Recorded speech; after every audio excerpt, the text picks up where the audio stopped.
always think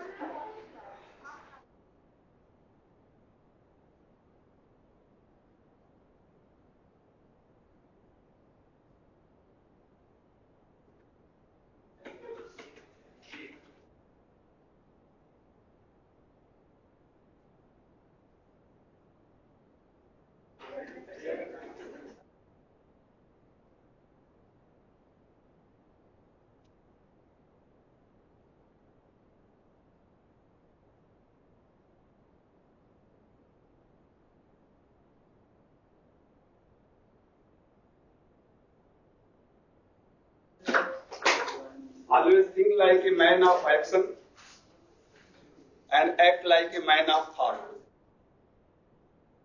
ये है कि जो हम करें सोच के करें और जो सोचे वो अवश्य करें। कहने का अर्थ यही है कि always think like a man of action, यानी मैं कुछ कार्य करूं ऐसा सोचे।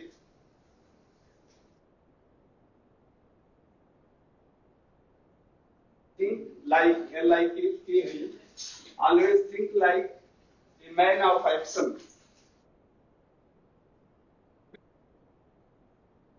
व्यस्त रहेंगे, उधर सोचेंगे तो निगेटिव थॉट्स विचार में नहीं आते, नकारात्मक परिवेश में क्या हो रहा है, कहां झगड़ा हो रहा है,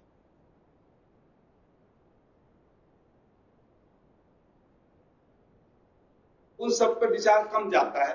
नहीं तो एक बार जब उधर सोचना शुरू करेंगे तो फिर आपका मॉरल डाउन हो जाता है, उत्साह कम हो जाता है। तो ठीक है, परिस्थितियों से हमें अवगत रहना चाहिए, बट अपना हमेशा always think like a man of action, यानी हमेशा यह सोचे, हमेशा यह सोचे कि कुछ करते रहो, भी करें वह सोच समझ के करें, और जो भी करे वह सोच समझ के करें। इंस्टेंट एक्शन नहीं, इंस्टेंट रिएक्शन नहीं। हाँ प्लीज। तो इंस्टेंट रिएक्शन नहीं, जैसे मैं डिपेंड होता है plan the work and work the plan. तो वही है कि कोई भी कार्य करें उसकी योजना बनाए, बना लिया है, उसमें परिवर्तन करना है तो परिवर्तन कर लें और फिर उसके अनुसार उसको कार्य करें। चलिए हम आते हैं अपना टॉपिक पे।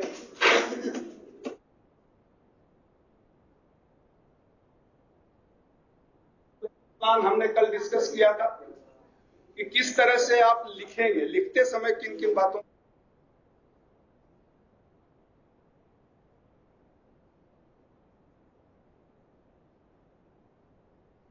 बिंदु है, जैसा मैंने कल आपको बताया था, 3 या 4 या 2 या 1 या जो भी मुख्य बिंदु है, उसे हिंदी या इंग्लिश में जिसमें आप लिखना चाहें, it is up to you.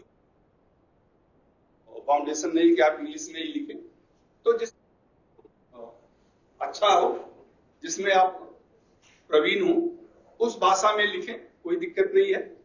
उसके बाद ऑब्जेक्टिव, ऑब्जेक्टिव में तो ऊपर रहता है at the completion able to, या हिंदी में इस पाठ के समापन पर विद्यार्थी सक्षम होगा।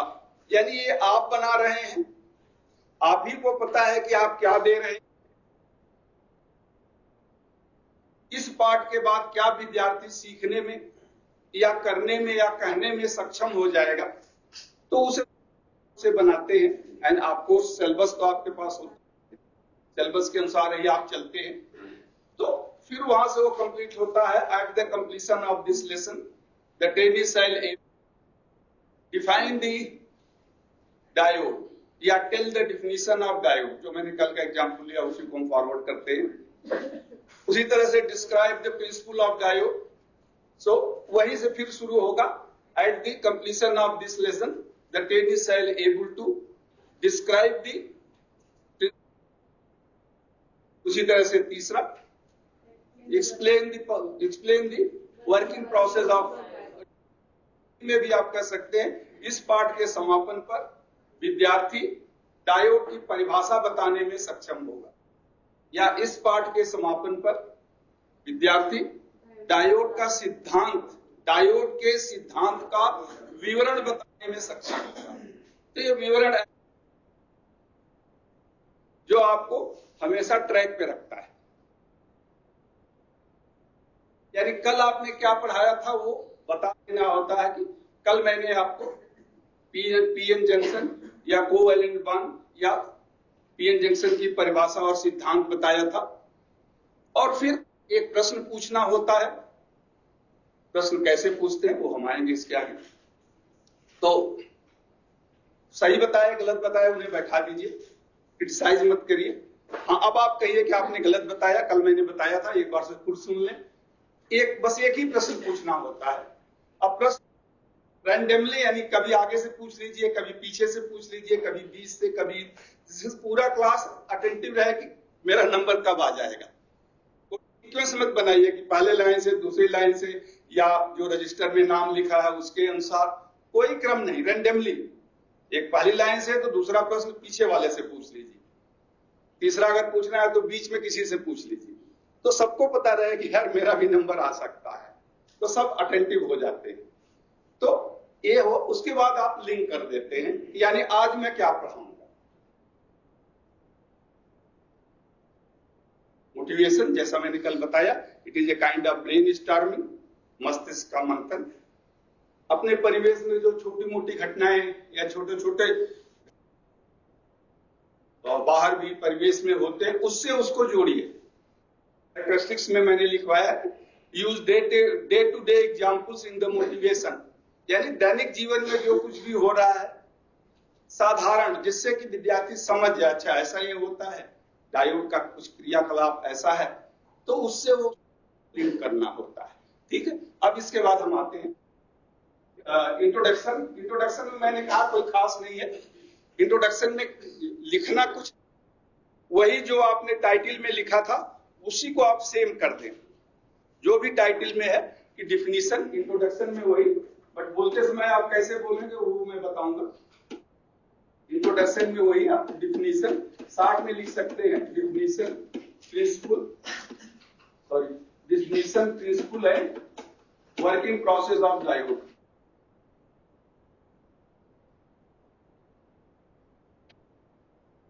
Definition, principle and working process of diode.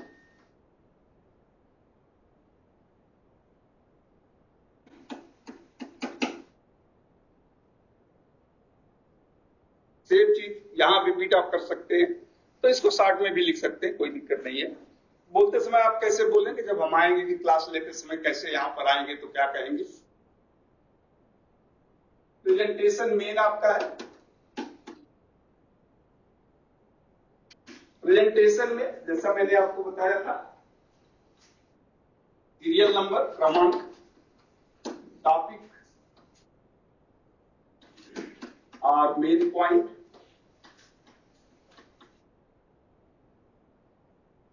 Information in short,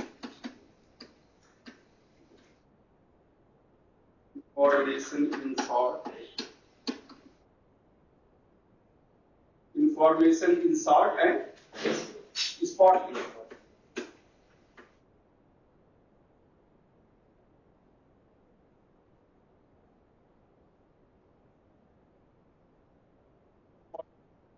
यहां आपके जो आपने टाइटल में लिखा है जिस क्रम में, वही मेन पॉइंट है, उसी क्रम में ऑब्जेक्टिव में रहता है, वही क्रम आप प्रेजेंटेशन में भी फॉलो करेंगे। तो पहला आपका था डिफिनीशन, यहाँ केवल डिफिनीशन लिखना, बस ज्यादा नहीं। यहाँ डिफिनीशन, क्योंकि ऊपर पता है ऑब्जेक्टिव में किसका डिफिनीशन बताना है। जो क्लास में आप डायोड की परिभाषा बताएंगे वो आप परिभाषा कि डायोड क्या है, तो जो भी डायोड की परिभाषा आपको बताना है, पीएनएन टाइप एक 2 टर्मिनल डिवाइस है या पीएन टाइप जंक्शन है, जो भी आप बताना चाहें। लेकिन ये ध्यान रखें परिभाषा में हमेशा कि परिभाषा में एक बार जो बता दें, दूसरी या तीसरी या चौथी जितनी बार बताएं वही होना चाहिए, उसमें कोई परिवर्तन, शब्दों का भी कोई परिवर्तन ना हो। परिभाषा में एक बार इसलिए आप सुनिश्चित कर लें कि क्या बताएंगे। जैसे diode is a bipolar semiconductor device which conduct or which allow the current to flow in one direction and block in other direction.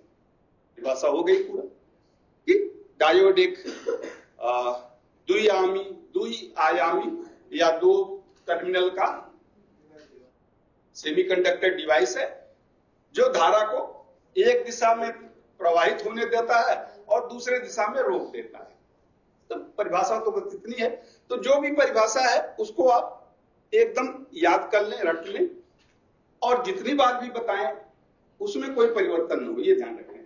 अब यहां स्पॉट ही यानी वैलेंस बॉन्ड क्या होता है, ट्राइवैलेंट, टेट्रावैलेंट या पेंटावैलेंट क्या होता है, या ट्राइवैलेंट इंप्योरिटीज क्या होती है, पेंटावैलेंट इंप्योरिटीज, थोड़ा ज्यादा नहीं कि पी और एन में, बट नेचुरल ट्राइवैलेंट और पेंटावैलेंट इंप्योरिटीज यूज होती हैं। तो कुछ आप बताना चाहते, कुछ भी अगर आप बताना चाहते हैं तो यहां कर सकते हैं। और अगर आपके पास यानी टीचिंग एड जो आपने चार्ट, ट्रांसपेरेंसी या पीपीटी बनाया है, तो यहां सिंपली पीपीटी लिख दे कि मैं वो पीपीटी दिखाऊंगा। या अगर कुछ बताना जैसे ट्राइवैलेंट, तो यहां आप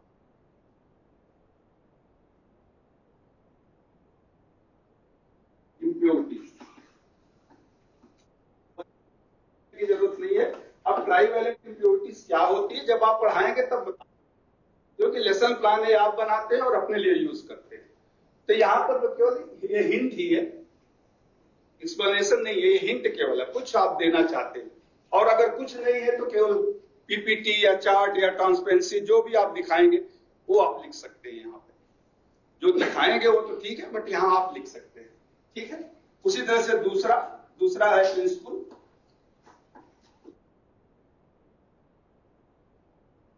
ऐसा हो सकता है कि यहाँ पे नहीं, हाँ अगर आपको याद नहीं रहता है, अगर आपको जो बताना है याद नहीं रहता तो आप लिख, क्योंकि ये तो आपके लिए है। मान लो आपको लगता है कि मैं बताते समय कुछ भूल जाऊं, तो लेसन प्लान तो आपके सामने रहेगा, उसमें से आप देख सकते हैं, तो आप लिख भी सकते हैं। ये स्पॉट हिंट्स में ये परिभाषा तो आपने बता दिया। अब जैसे परिभाषा में आपने बताया कि डिवाइस या सेमीकंडक्टर डिवाइस, अब केवल सेमीकंडक्टर पे कुछ आप हिंट देना चाहते हैं, या बाइपोलर टर्मिनल की टर्मिनल क्या होता है, तो वो आपको यहां लिखना है। हाँ, यहां पे आपको नोट करना होगा। यहां जो आप बनाएंगे, क्योंकि यहां पर आप ट्रेनिंग इंस्ट्रक्टर कहे जाएंगे, तो कोई न कोई उसे देखेगा,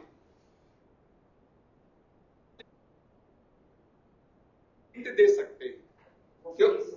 हाँ, वहां आप हिंट दे सकते हैं, क्योंकि अगर आपको परिभाषा याद है तो पूरी परिभाषा नहीं, तो वहां केवल सिंपल कर सकते हैं कि कंडक्टर या बाइपोलर डिवाइस। तो जैसा इन्होंने कहा सपोज याद न रहे, तब आप पूरा लिख दें, आपके सामने ही रहेगा। बट सामने का मतलब ये नहीं कि आप परिभाषा देखें तो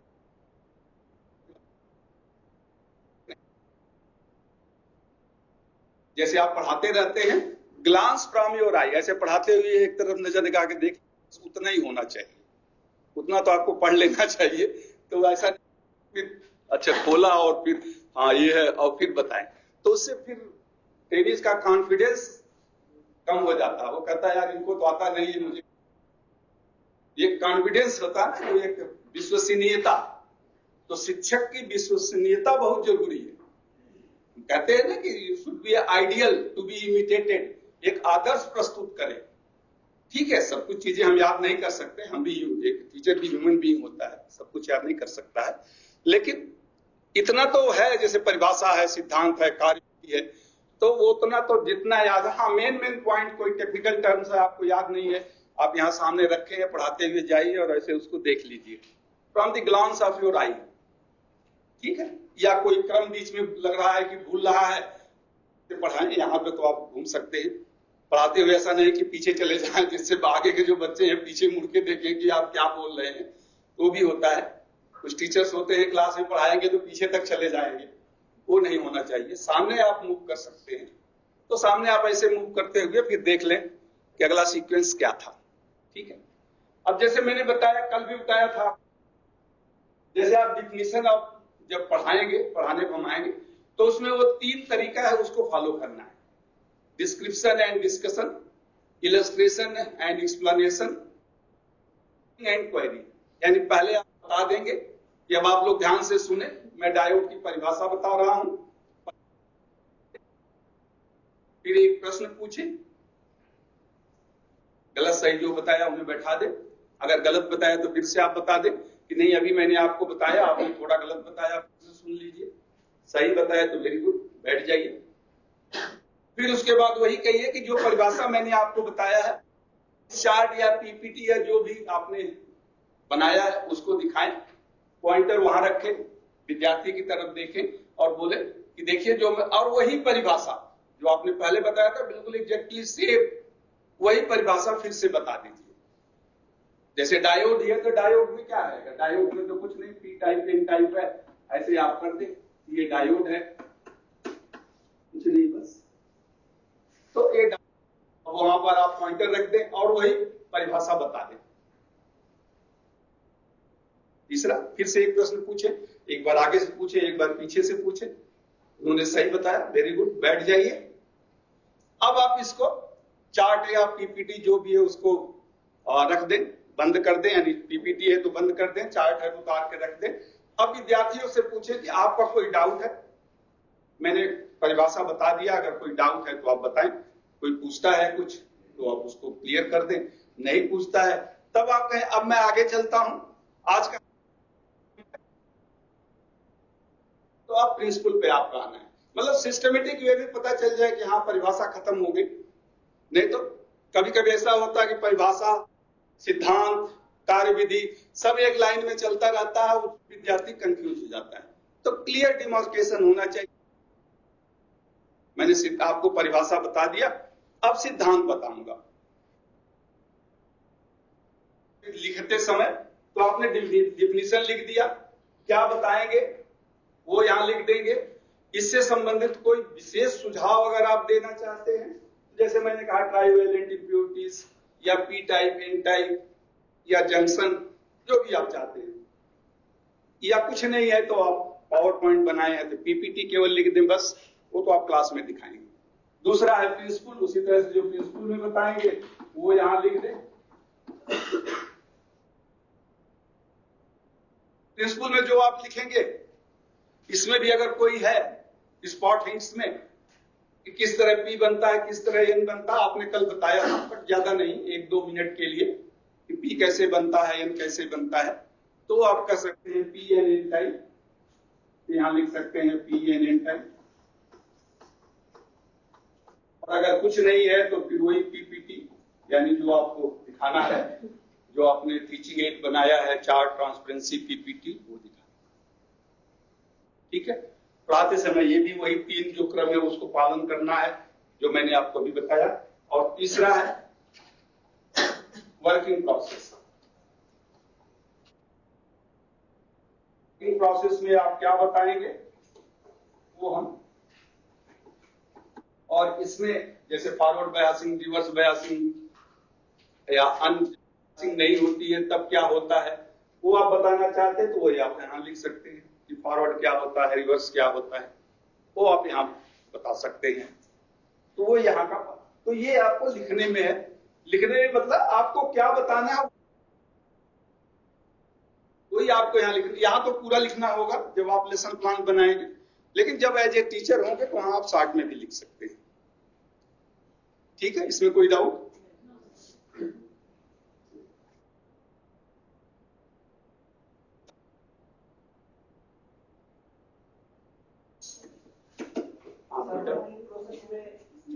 अपने हिसाब से या अपने हिसाब से बता सकते हैं इसमें? वर्किंग प्रोसेस में? हाँ, टोटली आपका है, उसमें कोई वो नहीं, वो आपको, लेकिन वो समय का ध्यान, कितने समय में पूरा कर लेंगे। मेरा क्लास आज आधा घंटे का है, प्रोसेस में आपको लगता है कि मैं 15 मिनट इसमें बताऊंगा, प्रिंसिपल या डिफिनीशन के बजाय केवल एक ही प्रिंसिपल एंड वर्किंग प्रोसेस रखिए, या डिफिनीशन एंड वर्किंग प्रोसेस करना होता है। क्या आपको बताना ये क्लो है, एक बार बताना है, प्रश्न पूछना है, फिर कोई चार्ट या ट्रांसपेरेंसी दिखा के बताना है, फिर प्रश्न पूछना है और फिर उनसे पूछना है कि आपको कोई डाउट, मतलब वो क्रम आपको फॉलो करना। उस क्रम में क्या बताना है ये आपका अपना है। नहीं प्रैक्टिकल, हाँ देखिए प्रैक्टिकल तो फिर प्रैक्टिकल डिमॉन्स्ट्रेशन में आ जाएगा, लेकिन यहाँ कुछ आप दिखाना चाहते हैं वो दिखा सकते हैं। नहीं वो तो फिर प्रैक्टिकल में आ जाएगा, वो आप इसमें दिखा सकते हैं। एक मिनट, इसका प्रिंटर मेथड ये ऐसे आप तो आप ऐसे डायग्राम बना के, हाँ बोर्ड पे ये डायग्राम बना के, यहाँ डिफिनेशन लेयर हो जाएगा, बोर्ड पे डायग्राम बना के ये पी से कनेक्ट हो गया, एन मतलब नेगेटिव से कनेक्ट हो गया तो फॉरवर्ड कर, इतना आप बोर्ड इतना तो बना के ये, लेकिन आप प्रैक्टिकल करके जब दिखाएंगे तो वो तो फिर डिमॉन्स्ट्रेशन, वो डेमो में होगा। अब यही मैंने उस दिन आपको बताया था ना कि जैसे कुछ अभी मैं आगे आऊंगा साइको, तो कुछ एक्टिव वर्ब है साइकोमोटर में भी है और कॉग्निटिव में भी है। जैसे शो है, डिमॉन्स्ट्रेट है, वो कॉग्निटिव में है यानी थियरी में भी है और प्रैक्टिकल में है।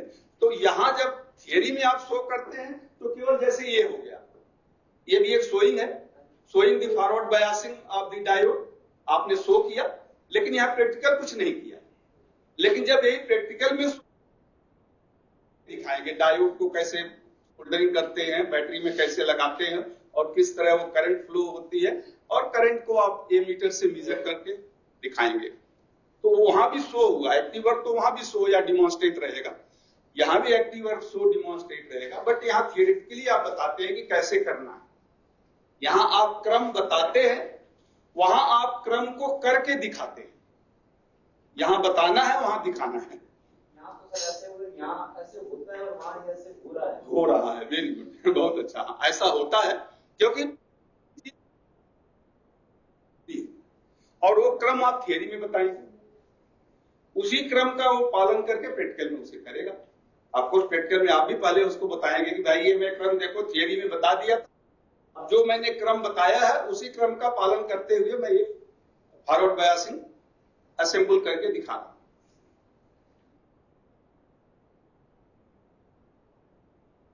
ये तो आपके ऊपर डिपेंड करता है, ऐसा नहीं कि बिल्कुल रिजिड है, ये एक गाइडलाइन है, लेसन प्लान कि आपको इसके बाद ये, इसके बाद ये, इसके बाद बढ़ाना है, लेकिन उसमें क्या पढ़ाना है और कैसे पढ़ाना है ये आप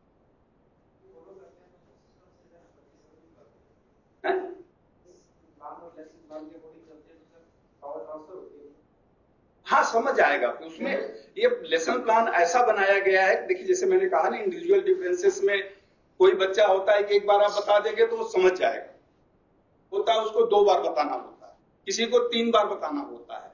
इसलिए एक ही चीज को 3 बार इसलिए रिपीट किया जाता है कि हर लेवल के जो बच्चे, लेवल का मतलब इंटेलेक्चुअल लेवल, हर लेवल के बच्चे समझ जाए। बच्चों को पढ़ाने के लिए तो नहीं है, को साथ लेके चलना है, सबका साथ सबका विकास, तो सबको साथ लेके जब चलना है तो सबके तरह से मतलब उतना हर ये भी आपको देखना होता है कि भाई मैं अगर जो सबसे वीक बच्चा है उस पर ज्यादा ध्यान दूं तो अवॉइड फील न करे, तो वो सब आपको क्लास में देखते हुए, और धीरे धीरे जब आप 1 साल 2 साल पढ़ाते हैं तो automatic by virtue of experience वो आ जाता है। ऐसा कुछ नहीं है कि कोई बहुत बड़ी इसमें कला है, कला कुछ नहीं है। नहीं तो मैं भी देख इलेक्ट्रिकल इंजीनियर और पीओटी पढ़ाता हूं, और पीओटी के मैंने कोई ट्रेनिंग नहीं किया है, ये भी बात है कि मैं सीआईटीएस की ट्रेनिंग किया है, हाँ कोई सेमिनार और ये सब अटेंड करता रहा हूं, बट कोई स्पेसिफिक पूछेगा कि भाई आपके पास कोई सर्टिफिकेट है, तो मेरे पास कोई सर्टिफिकेट नहीं है, फिर भी मैं 15 साल से पीओटी पढ़ा रहा हूं। ये एक्सपीरियंस से, सही बात है, ये अनुभव, और ये डिपेंड करता है आपका इंटरेस्ट है कि नहीं। जिस फील्ड में आपका इंटरेस्ट होगा ठीक है। 2-3 साल मैंने मैनेजमेंट के कोर्सेज पढ़ाए, motivation, transactional analysis, stress management, time management, तो मुझे अच्छा लगा कि ये सब टॉपिक्स अच्छे हैं। फिर उसके बाद आ गया ये पीओटी, चलो सिलेबस के अनुसार। उस समय जो हमारे एक्सपर्ट थे ट्रेनिंग अफसर जो पढ़ाते थे, हालांकि मैं डिप्टी डायरेक्टर था, लेकिन जो मेरे ट्रेनिंग अफसर एक्सपर्ट्स थे, मैं उनके क्लास में बैठता था कि वो कैसे पढ़ा रहे हैं। फिर अगर डाउट होता था तो क्लास के बाद उनसे पूछता था कि यार पॉइंट पर आपने क्या बताया। मैंने उनका व्यूज लेता था, या उनका जो नोट और उनकी सबकी पूरे ऑल ओवर इंडिया जितने हमारे 5-7 एक्सपर्ट्स थे, सब मेरे कांटेक्ट में रहते थे। मैं सबसे अगर कोई क्लास में किसी ट्रेनिंग ने पूछ दिया ये कैसे होता है सर और मुझे नहीं क्लियर है, मैं पूछता था एक्सपर्ट्स। फिर उनका सबका व्यू लेके मैंने अपने लैंग्वेज में जो बताता हूँ छोटे छोटे पॉइंट्स, ये फिर मैंने अपने लैंग्वेज में बनाया उसको। तो इस फील्ड में इंटरेस्ट है, तो जब इंटरेस्ट होगा तो automatic there is a will there is a way. तो जब आपके अंदर होगा कि नहीं मुझे कुछ सीखना है करना है तो आप करोगे। और आजकल देखिए इसी इतने ट्रेनिंग हैं जो पीओटी के ही ट्रेनिंग हैं, वो आजकल मोटिवेशनल स्पीकर हो गए हैं यूट्यूब पे। कितने का देखता है कि जो हमारे सीआईटीएस के कोर्स करके आज वो मोटिवेशनल स्पीकर बोले सर हमारा तो इसी से हम कमा लेते हैं। मैसेज भी उनका आता है, फोन भी आता है, तो मोटिवेशनल स्पीकर हो गए हैं। बहुत का यूट्यूब पर आता है और अच्छे अच्छे जो स्पीकर से देखिए करोड़ों कमा रहे हैं, केवल लोगों को सलाह देके। खुद करते हैं कि नहीं वो अलग बात है खुद करे या नहीं। पर तुलसीदास जी ने कहा पर उपदेश कुशल बहु तेरे, यानी दूसरों को उपदेश देना बहुत आसान है। जे आचरण ते नर न घनेरे, मतलब जो इस उपयोग करे वैसे व्यक्ति बहुत कम होते हैं। चलिए खैर अब इस पर आते हैं, समय अरे बहुत तेज भाग रहा है भाई। इसके बाद समरी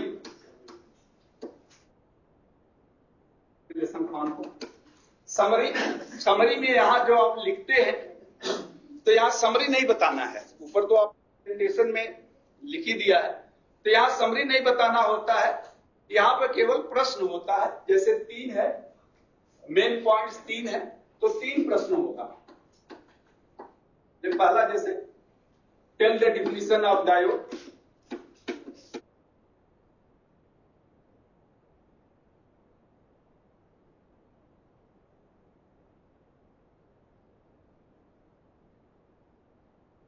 दूसरा बिल्कुल जो आपने बताया डिस्क्राइब प्रिंसिपल ऑफ डायोड, या what is the principle of diode.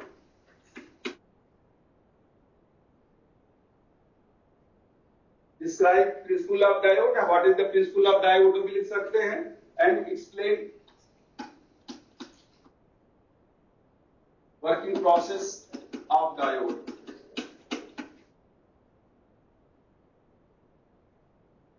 जितने आपके मेन आप पॉइंट्स हैं टाइटल में, उतने ही ऑब्जेक्टिव रहेंगे, उसी क्रम में रहेंगे। प्रेजेंटेशन में भी उसी क्रम में रहेंगे।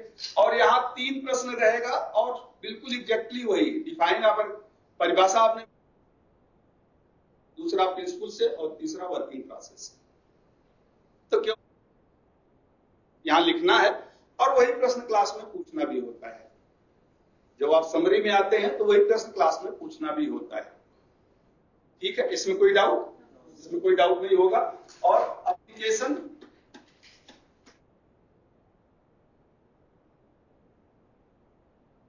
बोलिए कोई डाउट? एप्लीकेशन इसकी एग्जैक्टली सेम लिख देना लिखने में, यानी जब आप लेसन प्लान में लिखेंगे तो बिल्कुल एग्जैक्टली जो समरी है और एप्लीकेशन यानी यही तीनों आप यहां कॉपी कर देंगे, बिल्कुल एग्जैक्टली सेम है। यहां समरी बाई ब्रैकेट में लिखा रहता है समरी बाई क्वेश्चनिंग, यानी ये समरी प्रश्नों के माध्यम से, और यहां पे रहता है भाई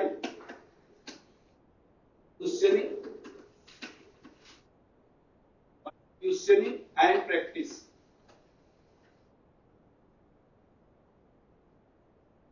बाय क्वेश्चनिंग एंड प्रैक्टिस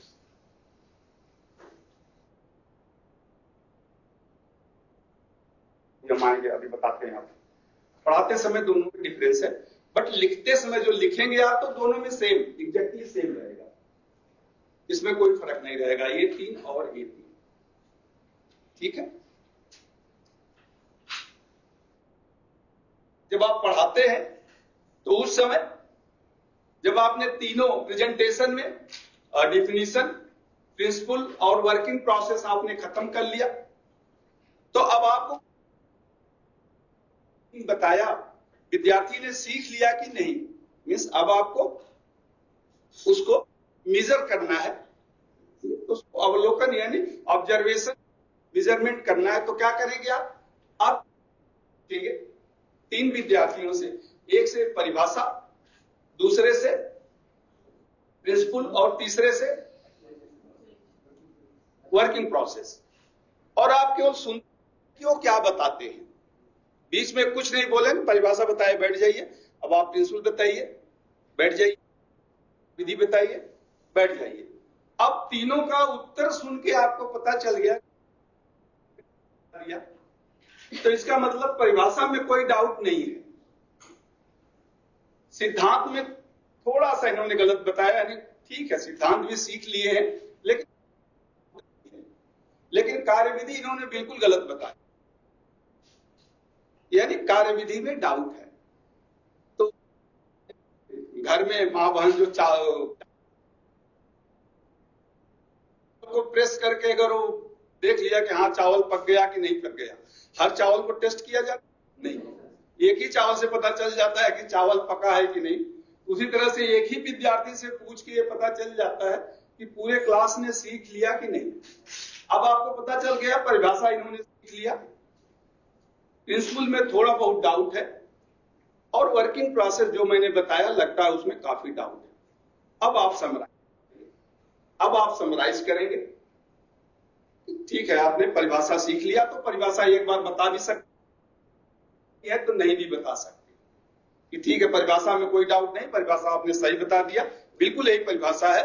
तो परिभाषा, सिद्धांत में थोड़ा डाउट है, एक बार ध्यान से सुनिए आप, तो सिद्धांत को आप एक बार फिर अच्छी तरह बता दें, एक बार केवल अच्छी तरह बता दें कि सिद्धांत में ए आपने गलत बताया था, ऐसा नहीं मैंने ऐसा बताया था। तो सिद्धांत को आप एक बार फिर से समराइज कर दें। समराइज में मैंने लिखा था emphasize the point where doubts are likely to occur, यानी आपको पता चल गया कि सिद्धांत के इस बिंदु पर संदेह विद्यार्थियों में आ सकता है या आ गया है, तो उसको अच्छे से आप बता दें। वर्किंग प्रोसेस गलत है भाई, बिल्कुल नहीं है, तो वर्किंग प्रोसेस को फिर प्रेजेंटेशन की तरह बताइए, यानी वो तीनों स्टेप फॉलो करिए, वर्किंग प्रोसेस का तीनों स्टेप फिर से फॉलो करिए, क्योंकि वर्किंग प्रोसेस में पूरा का पूरा डाउट ही है। तो वर्किंग प्रोसेस को इसीलिए समय का ध्यान रखना होता है आपको कि कितना समय लगेगा। देखिए वर्किंग प्रोसेस का एप्लीकेशन में जब आते हैं, अब समरी जब आप बता लेते हैं, फिर वही रहता है कि भाई जो डाउट विद्यार्थियों का था मैंने तो बता दिया, लेकिन क्या उनका डाउट क्लियर हो गया? तो फिर एक दूसरे विद्यार्थी से फिर एक प्रश्न पूछिए। पहला एप्लीकेशन में पहला फिर परिभाषा पूछिए, सही बता देते हैं वो बहुत अच्छा, बैठ जाइए। लेकिन अगर अब वो गलत बताते हैं तो यार प्रेजेंटेशन में आपने बता दिया 2 बार, समरी में 2 बार बता दिया, 4 बार बता, कुछ तो पनिशमेंट मिलना चाहिए।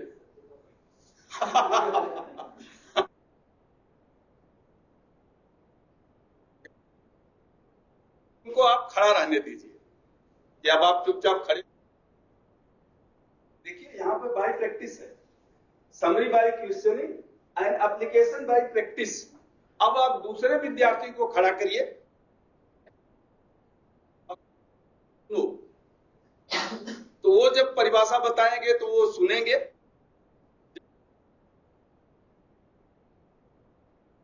Bye practice. यहां आपको नहीं बताना है, बार करके उनको आ गया। इसी तरह से सिद्धांत एक सही बता दिए, बहुत अच्छा, फिर आगे आपको बढ़ने की जरूरत नहीं है। उन्होंने सही बताया तो फिर उनसे कहे कि भाई जो इन्होंने बताया आप रिपीट करिए उसको, गलत कर कहे तो फिर इनसे कह दो भाई फिर से बताओ। इसी तरह से तीसरा, सपोज ऐसा होता है कि जिसको आपने पूछा वो नहीं बता पाया, दूसरे को आपने खड़ा किया वो भी नहीं बता पाया, तीसरा भी नहीं बता पाया, पूरा क्लास ही खड़ा हो गया, तो क्या होगा?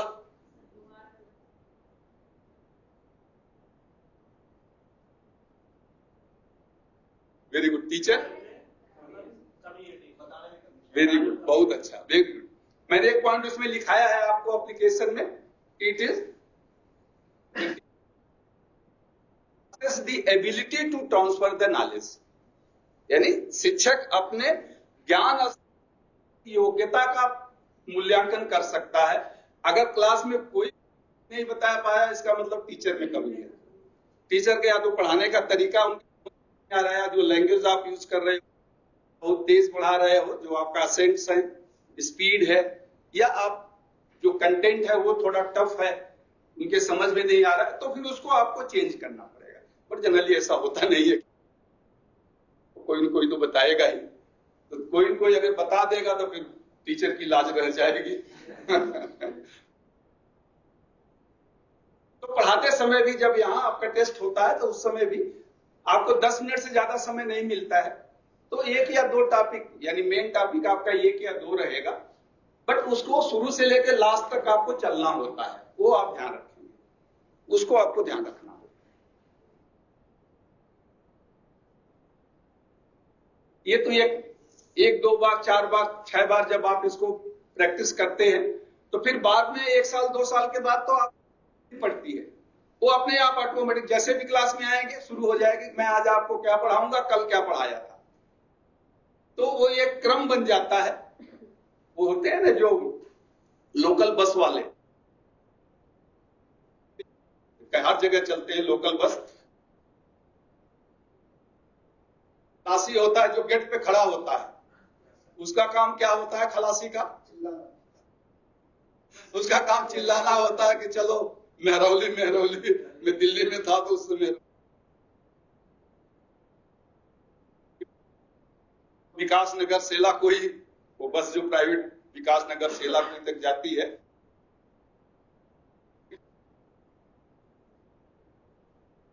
और जब वो रात में सोते हैं तो सोते समय भी चाहिए, जब 5 साल 6 साल से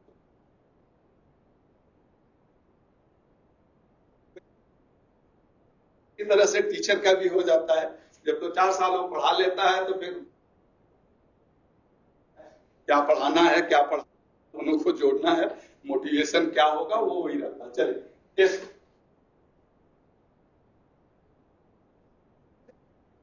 फ्रीडम है यहां, फ्रीडम का मतलब प्रश्नों की संख्या 3 से कम या 3 से ज्यादा भी हो सकती है, it totally depends on you. जैसा मैंने कहा comparison type, comprehension type and thought प्रश्न पूछना है। अभी तक आपने सरल प्रश्न पूछा था, यानी जो बताया था क्या था। अब आप विद्यार्थियों ग्रेडिंग यानी उनके ज्ञान को जानना, यानी ज्ञान के स्तर को जानना चाहते हैं, लेवल ऑफ नॉलेज, तो थोड़ा सा प्रश्न जो पूछेंगे तो वो थोड़ा टिपिकल होगा। जैसे आप यहां पूछ सकते हैं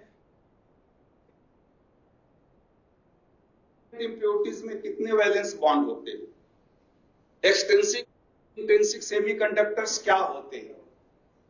तो जो आपने पढ़ाया है आज या कल जो पढ़ाया है,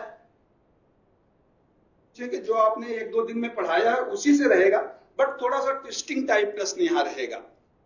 यहां पर ट्विस्टिंग टाइप प्रश्न रहेगा कि जब फॉरवर्ड होती है तो करंट कैसे फ्लो होती है, अगर रिवर्स होती है, अगर फ्लो होती तो उसे क्या कहते हैं, माइनॉरिटी कैरियर और मेजॉरिटी कैरियर क्या होता है, ऐसे आप प्रश्न पूछ सकते हैं। या पी टाइप में माइनॉरिटी कैरियर्स क्या होते हैं, एन टाइप में माइनॉरिटी कैरियर क्या होता है।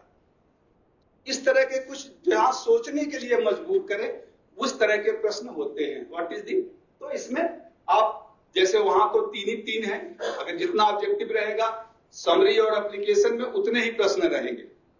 मैंने आपको एप्लीकेशन में लिखाया था कि number of question is equal to the number of objective, अगर 3 ऑब्जेक्टिव है तो वहां 3 ही प्रश्न रहेगा।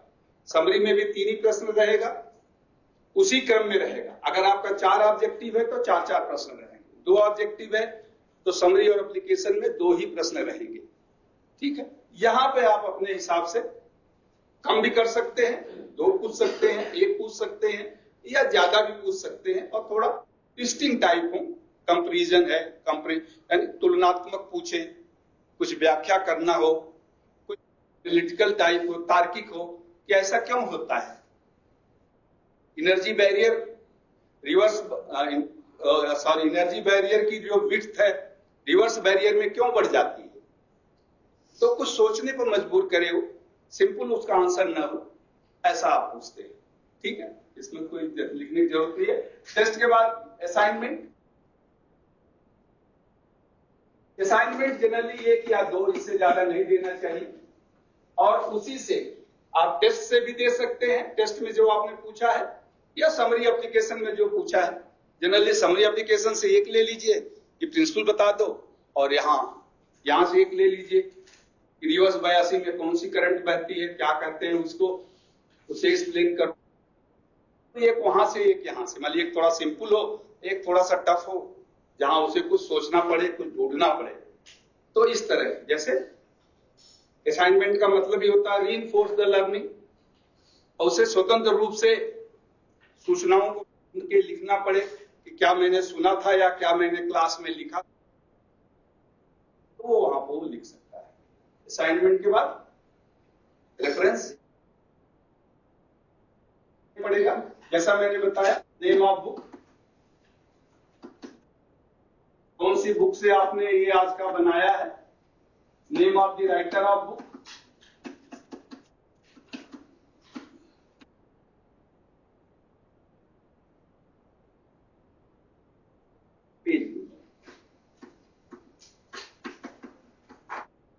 और अगर कोई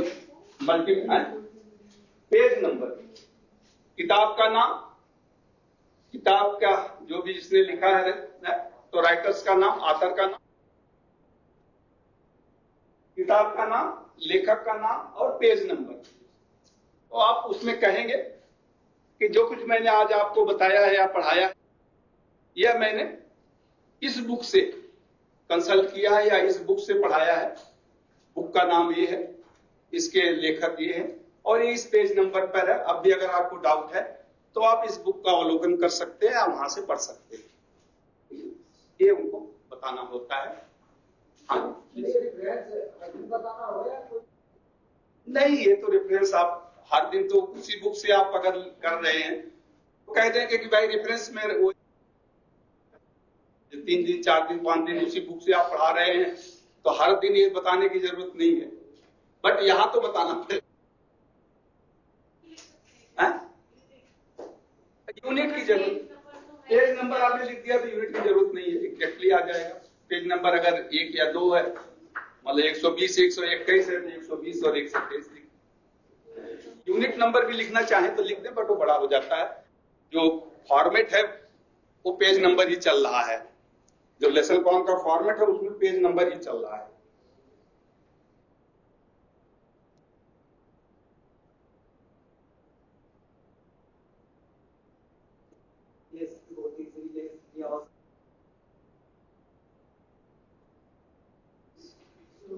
समझा नहीं, मैं फिर से बोलूं, लेसन प्लान आप बनाएंगे? हाँ, नहीं तो आप अगर 2 बुक, दोनों बुक का रेफरेंस बताइए से लिया है, कि मान लीजिए आपने प्रिंसिपल वहां किसी और बुक से लिया है, तो दोनों बुक का बताइए कि भाई मैंने प्रिंसिपल वहां से लिया है और ये यहां से बनाया है, दोनों बता दीजिए। क्योंकि अगर विद्यार्थी को कुछ डाउट होगा तो फिर उस बुक को रिफर करेगा। मान लीजिए आपने एक बताया तो वर्किंग क्लासेस उसमें वो नहीं मिला जो आपने बताया, तो इसलिए आप दोनों को बताइए जो है, जो उससे आपने लिया है। हाँ, हाँ, वही तो वो है ना, तीसरा आपको लिंक भी बताना है ना।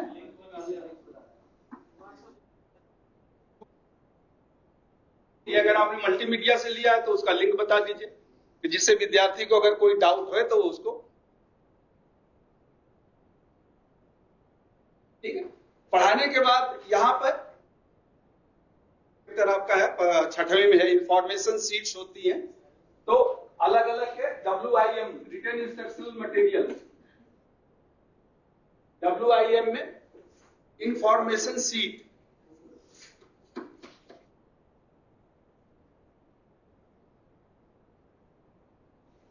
इंफॉर्मेशन सीट या इसे कहते हैं सूचना पत्रक।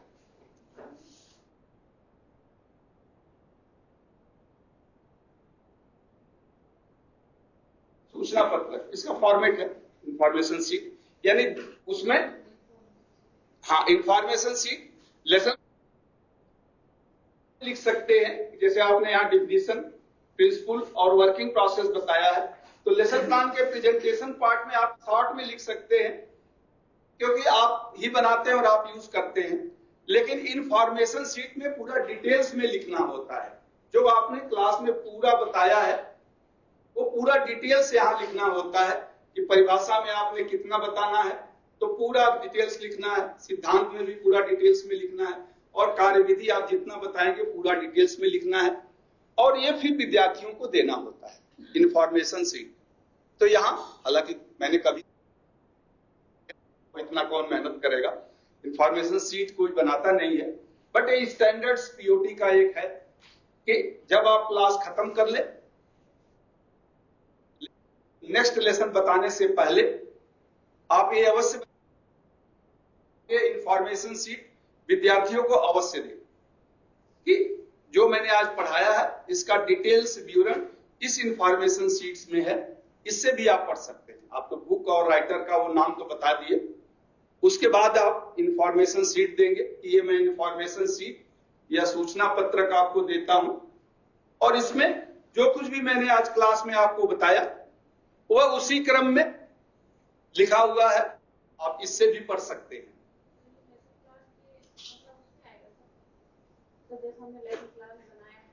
बनाते समय यहाँ कुछ नहीं आता है, इसमें पढ़ाते समय हाँ हाँ हाँ। तो मतलब ये जो इंफॉर्मेशन सीट होगी वो भी बिल्कुल उसी या फिर उसमें थोड़ा अलग रहेगा? तो इंफॉर्मेशन सीट का जो फॉर्मेट होता है उसमें जो है उसमें ये समरी एप्लीकेशन और ये सब नहीं होता है, उसमें केवल डिटेल्स इंफॉर्मेशन ऊपर का पार्ट रहता है, टाइटल रहता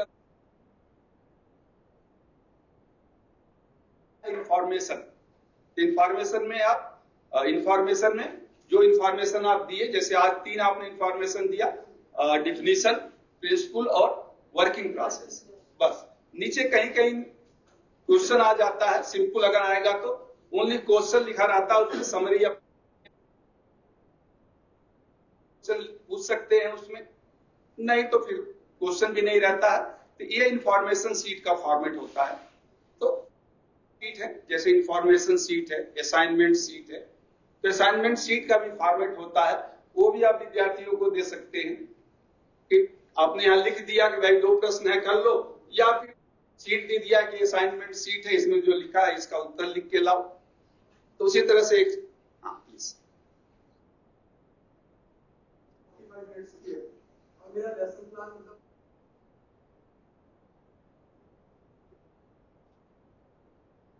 नहीं कर सकते हैं लेसन प्लान, उसको आप ऑब्जेक्टिव कम कर दें।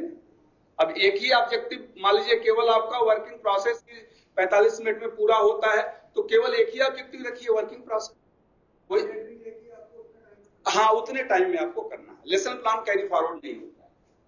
कल आपका भले कंटिन्यूटी में आप पढ़ाते हैं, एक यूनिट में आपका 5-6 ऑब्जेक्टिव है, वो उसी दिन पूरा होता है। तो इसीलिए टाइम के हिसाब से आपको अपना ऑब्जेक्टिव एडजस्ट करना होता है कि मैं आज 2 पढ़ा पाऊंगा, 1 पढ़ा पाऊंगा, 3 पढ़ा पाऊंगा, क्योंकि अभी आपने देखा प्रेजेंटेशन, टेस्ट, रिव्यू, रेफरेंस, और उसके बाद में है नेक्स्ट लेसन, लास्ट होता है नेक्स्ट लेसन। कल क्या आप पढ़ाएंगे तो वहां पे जैसे फॉरवर्ड बायसिंग, रिवर्स बायसिंग, या आप कह सकते कल में डिफिनीशन, प्रिंसिपल,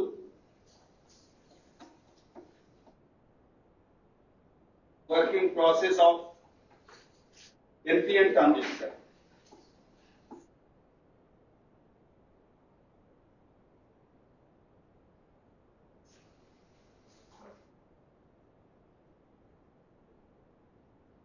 और showing the assembling in forward and reverse bias, जो भी है, जो भी आप कल पढ़ाएंगे।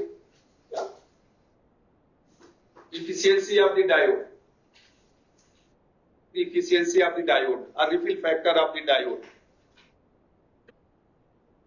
पर केवल ये कह देना कि कल में ट्रांजिस्टर गलत है, तो ट्रांजिस्टर में आप क्या पढ़ाएंगे वो भी बताना होगा। तो ये आपका लेसन प्लान है, इसे आप कहते हैं स्पेसिफिक, जनरल नहीं होना चाहिए, स्पेसिफिक होना चाहिए। कोई डाउट है अगर लेसन प्लान में तो आप पूछिए। नहीं डाउट है? हाँ प्लीज। सर सिलेबस को पहले रिवाइज करना पड़ेगा, देखना पड़ेगा। हाँ सिलेबस कौन सा आज आप बनाए?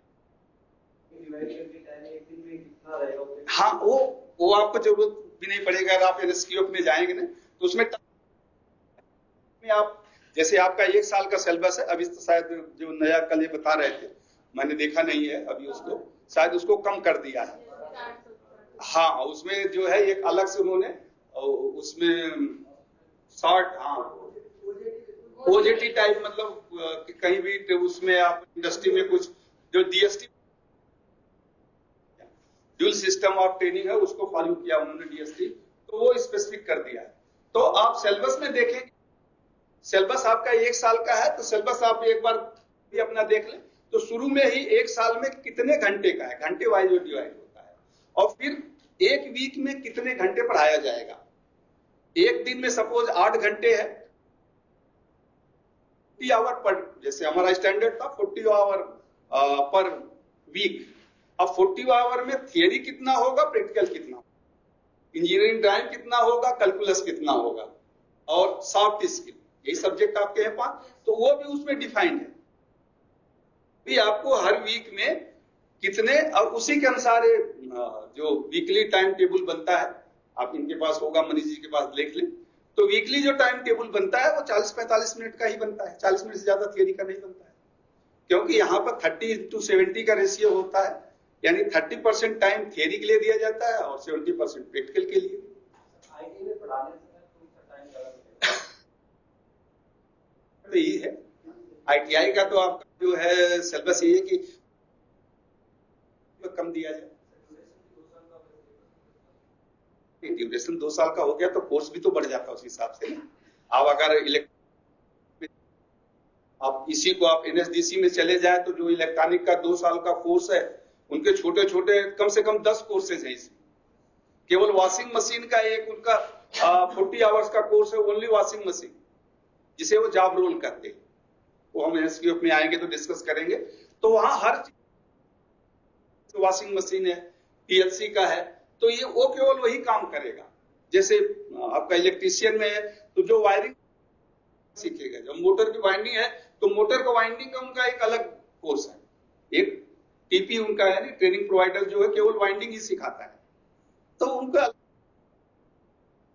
तो वहां आवर वाइज। तो जैसे आप कह रहे थे, तो उसमें आपको सिलेबस को कुछ करने की जरूरत नहीं है, आप अपना केवल देखें तो 1 वीक में आपको कितना पढ़ाना है वो पता चल जाएगा। ठीक है, थोड़ा आधा घंटा या 10 मिनट 15 मिनट ऊपर नीचे कोई बात नहीं, वो तो आप एडजस्ट कर सकते हैं। तो आपको सिलेबस में एनालिसिस करने की कोई जरूरत नहीं है, आप सीधा अपना सिलेबस देखें, और वीकली उसमें लिखा है, पहले वीक में ये, दूसरे वीक में ये, तीसरे वीक में ये, और कितना उस वीक में कितने लर्निंग ऑब्जेक्टिव पूरा होगा। तो लर्निंग ऑब्जेक्टिव जैसे इलेक्ट्रीशियन का मैं सिलेबस देख रहा था एक दिन, तो लर्निंग ऑब्जेक्टिव फर्स्ट ईयर में 11 है और सेकंड ईयर में शायद 14 है, टोटल 2 साल में 25 लर्निंग ऑब्जेक्टिव है। अब उस लर्निंग ऑब्जेक्टिव को, जो लर्निंग ऑब्जेक्टिव को थियोरेटिकल और प्रैक्टिकल में बांट दिया है कि थियोरेटिकल के लिए इतने घंटे हैं और प्रैक्टिकल के लिए इतने घंटे, शायद 300 घंटे हैं और 500 घंटे या 600 ऐसे कुछ है, मुझे याद नहीं आ रहा है। तो आपके भी इलेक्ट्रॉनिक टेट्स में है, अब तो खैर रिवाइज किया है तो शायद नेट पाया कि नहीं, मैंने देखा नहीं, नेट पा गया है। जब आ गया है तो उसमें उन्होंने इंजीनियरिंग ड्राइंग और कैलकुलस को शायद ट्रेड के साथ मिक्स कर दिया है, और केवल अब ट्रेड और पीओटी 2 ही मेन हो गया, ट्रेड और पीओटी मेन हो गया, और फिर ऑप्शनल में उन्होंने वो दे दिया है, ऑप्शनल या उसको कुछ नाम दिया है ना, short term courses. Short term courses तो पहले भी चलते थे, तो ओजीटी है, फील्ड में है, तो वहां दोनों है, hard skill and soft skill. Soft skill का पार्ट तो जैसे इसमें भी हम कवर करेंगे, जैसे आपको मोटिवेशन है, कम्युनिकेशन है, टाइम मैनेजमेंट है, पर्सनालिटी है, लीडरशिप है, तो ये सब तो सॉफ्ट स्किल का ही पार्ट। तो ये वहां भी है कि जब आप ओजीटी में कहीं जाएंगे तो वहां वो टेक्निकल के साथ साथ नॉन टेक्निकल यानी सॉफ्ट स्किल भी बताते हैं, और जरूरी भी है सॉफ्ट स्किल। एम्प्लॉयबिलिटी स्किल में देखिए, आधा तो सॉफ्ट स्किल ही है। अगर आप आईटीआई में जो पढ़े होंगे या भी है जो एम्प्लॉयबिलिटी स्किल, तो एम्प्लॉयबिलिटी में कुछ क्वालिटी के पार्ट है, और क्वालिटी इसमें भी है, पीओटी में भी क्वालिटी है 8वें चैप्टर में कुछ क्या होता है, टीक्यूएम क्या होता है, टोटल क्वालिटी मैनेजमेंट है, अदर दूसरे हैं, वो सब है। तो कोई बात नहीं, बट ये अच्छा है अगर आप इंडस्ट्री में 2, 4, 6 महीने किसी अच्छी इंडस्ट्री में जाके सीख लें तो बहुत कुछ सीखने को मिलेगा। बट उसके एडमिनिस्ट्रेशन के ऊपर डिपेंड करता है कि किस इंडस्ट्री से लाइजनिंग रखते हैं, कहाँ आप जाते हैं, क्योंकि इंडस्ट्री वालों को भी लगता है कि एक बर्डन है, हार्डिल है, हमारी मशीन न खराब हो जाए, कोई किसी को चोट न लग जाए, क्योंकि इंडस्ट्री में अगर चोट लगती है तो उसकी जिम्मेदारी हो जाती है। तो बहुत से फैक्टर्स हैं, कोई इंडस्ट्री वाला चाहता नहीं जल्दी, जब वो एज ए आपको एम्प्लॉइज रखेंगे तब अलग बात, क्योंकि डीएसटी तो चल रहा है 2017 में डीएसटी शुरू हुआ था कि आईटीआई में जो भी कोर्सेज हैं 2 साल के, तो उसका एक फॉर्मूला बनाया चाहते, जो भी लोकल इंडस्ट्रीज है उनके साथ आप एक एमयू साइन करें, और एमयू के अनुसार जो प्रैक्टिकल का एटलीस्ट 2 साल में 6 महीने प्रैक्टिकल का वो इंडस्ट्री में बच्चे पढ़े, और इंडस्ट्री के इंफ्रास्ट्रक्चर्स को यूज करते हुए इस तरह का वो शेड्यूल बनाया जाए कि उनका जो प्रोडक्शन है वो अफेक्ट ना हो। और बट यहाँ तो अभी तक मैंने देखा नहीं, तो क्लियर नहीं हो पाता, 1 साल का है हमारे यहाँ। हरियाणा हुआ था उस समय, हरियाणा में तो काफी इंडस्ट्रीज में एमयू हुआ था दिल्ली हेडक्वार्टर में, बट उत्तराखंड से इधर हो गया तो मैं नहीं कह सकता। पिछले साल तक कोई एमयू नहीं हुआ था।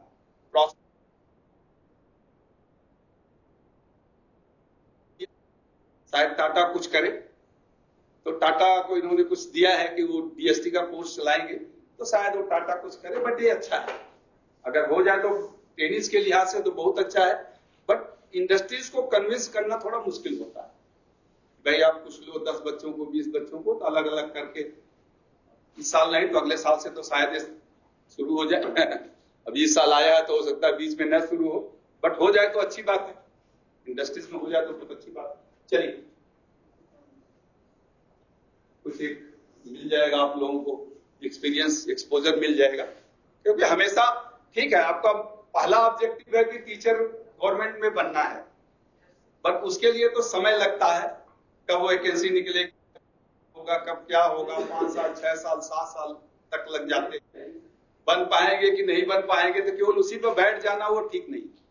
इसलिए बी और सी और डी प्लान, एनएसडीसी में टीपी ट्रेनिंग प्रोवाइडर्स, हर स्टेट में एक स्किल डेवलपमेंट मिशन है, जानते ही होंगे आप, हर स्टेट का एक स्किल डेवलपमेंट मिशन है। उसमें 50 या 60% फंडिंग सेंट्रल गवर्नमेंट से होती है, 40% के आसपास वो स्टेट गवर्नमेंट करता है, और एनएसडीसी के जो कोर्सेज हैं वही वो चलाते हैं।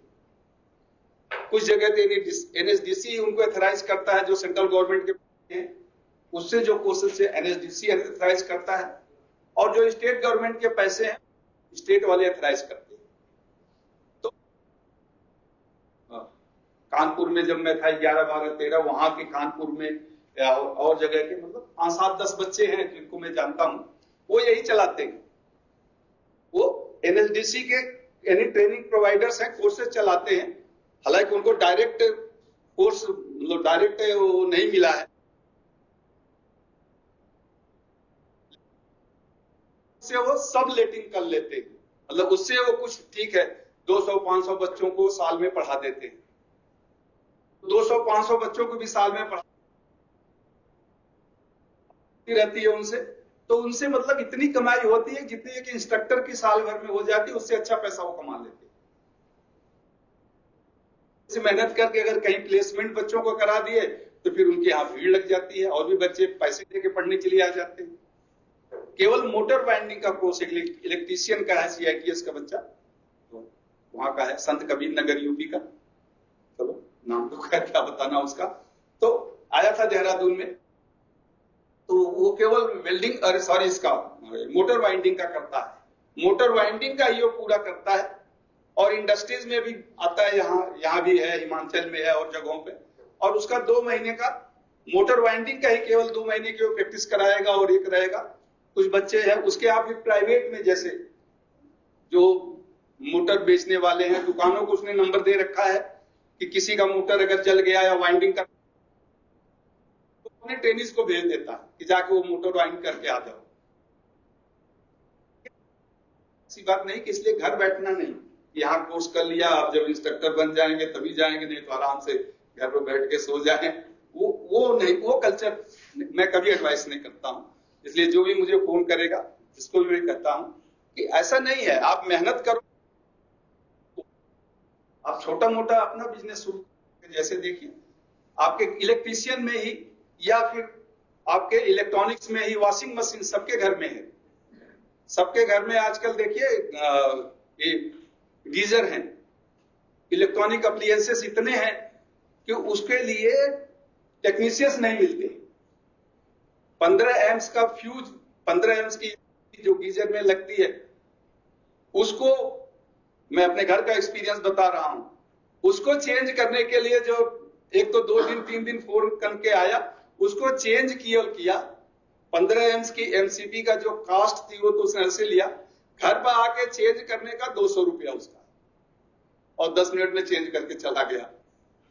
तो ये होता है स्किल।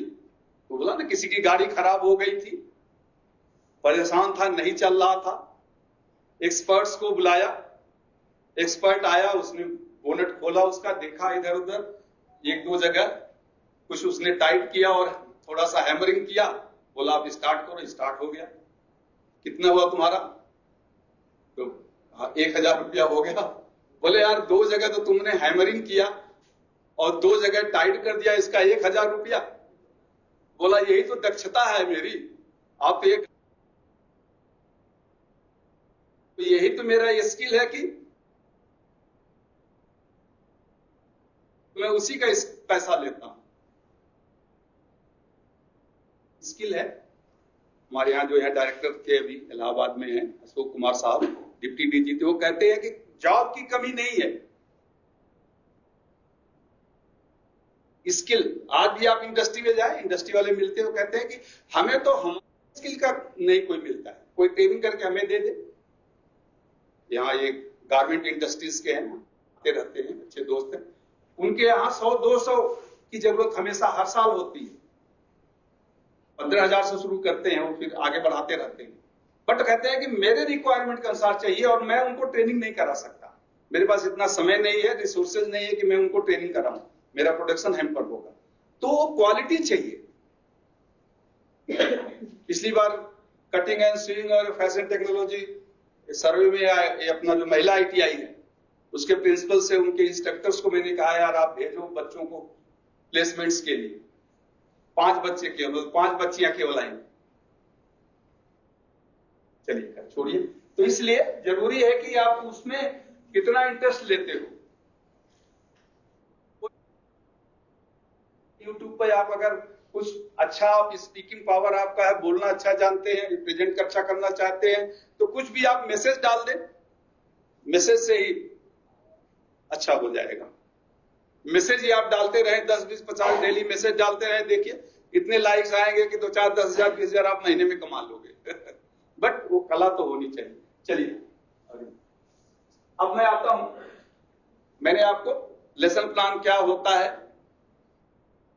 एक्टिव वर्ब्स आप कैसे लिखते हैं, एक्टिव वर्ब का किस तरह से होता है, from lower to higher 6 steps हैं, starting from knowledge, comprehension, application, analysis, synthesis and evaluation. तो एक आप दूसरे शब्दों में कह सकते हैं कि सरल से कठिन की ओर वो चलता रहता है, और ये जो आप लिखते हैं वही बताता है कि हम कहां पर हैं और क्या कर रहे हैं। ठीक है, सबको मैंने एक्सप्लेन किया, लेसन प्लान कैसे आप बनाते हैं वो भी बता दिया आपको, क्या क्या किस बिंदुओं पर लिखेंगे वो है। अब हम आते हैं कि कोई एक लेके मैं खुद डिमॉन्स्ट्रेट करके बताऊंगा कि जब आप क्लास से कंडक्ट करेंगे। तो 10 मिनट 15 मिनट का एक छोटा ही टॉपिक या यही डायोड वाला टॉपिक ही जो हम चल रहे हैं, तो चलिए डायोड मैं आपको बताता हूं कि क्लास कैसे कंडक्ट करते हैं। तो जब आप क्लास में आते हैं तो 1-2 मिनट जनरल आते ही नहीं, सीधा आप शुरू हो जाए तो गुड मॉर्निंग गुड आफ्टरनून जो भी है वो तो है, फिर ठीक है सब लोग ठीक ठाक है, 1-2 कमेंट भी कर सकते हैं, भाई आप दुखी लग रहे हो क्या बात है, जैसे उनकी मोबाइल आ रही है तो ठीक है, मोबाइल आ रही है तो जनरल बात है, किसी को कमेंट मत करिए, क्रिटिसाइज मत करिए, जनरल आप दुखी हो क्या बात है, आज ब्रेकफास्ट अच्छा नहीं रहा, मेस की प्रॉब्लम है परसिस्टेंस है, एवरग्रीन है, वो कभी साफ नहीं होती, हम देख रहे हैं 20 साल से। चलिए खैर कोई बात नहीं। तो ये 1-2 मिनट इसे कहते हैं maintaining the rapport with the training, यानी एक शैक्षणिक संबंध विद्यार्थियों के साथ बना। अब आपको जो आपका टाइटल है वो यहां पर लिखना होता है बोर्ड पर, जैसे डिफिनीशन,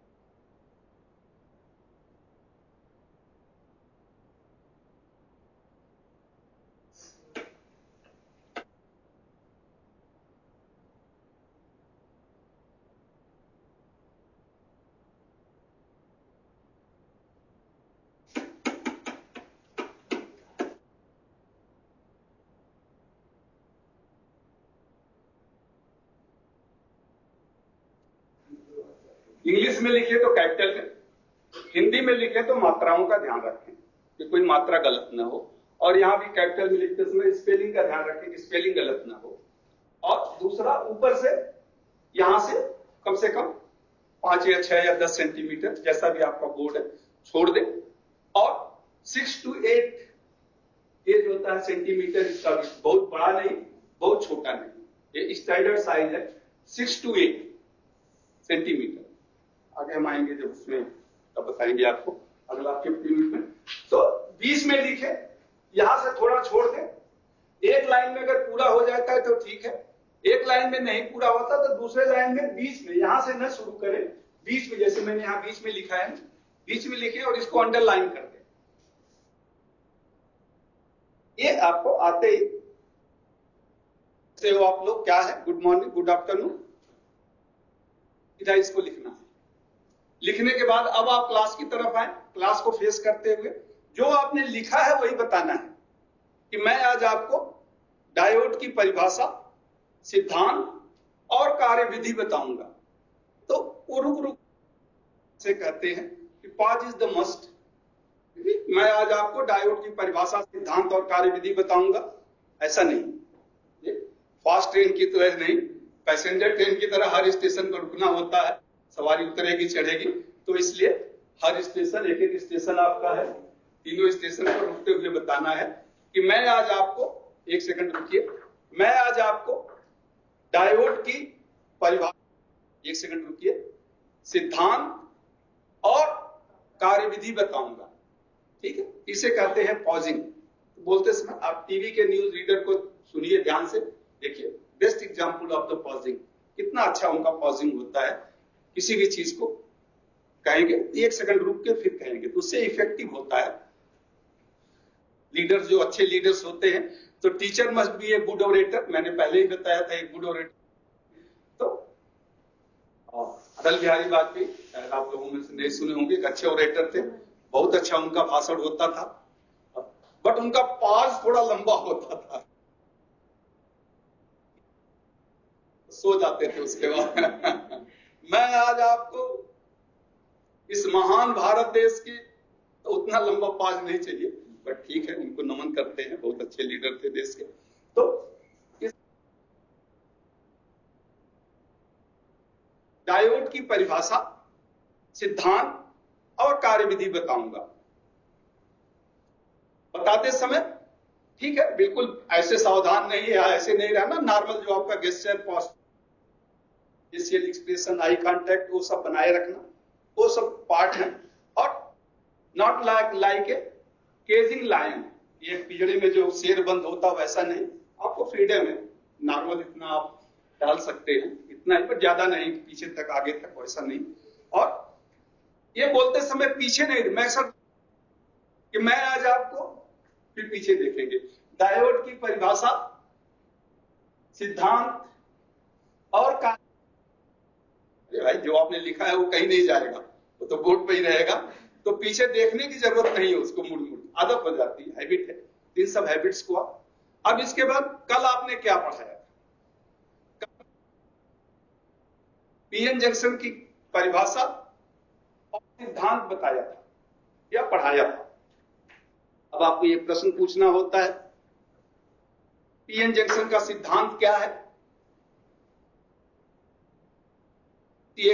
पहले प्रश्न पूछने में भी, अभी हमारे के तरीका, बट प्रश्न पूछने में भी पहले आप पूरे क्लास से प्रश्न पूछिएगा। पूरे क्लास से आप प्रश्न पूछे, 1-2 सेकंड रुके, फिर किसी एक का नाम लेके बुलाए। चलो मैं तो आप सभी का नाम नहीं जानता, तो बट नेचुरल 10 जब 3 महीने का मैं ट्रेनिंग प्रोग्राम चलाता था टीचर्स का यहाँ पे, तो 1 हफ्ते में सबका नाम क्या है, तो नाम लेके बुलाए।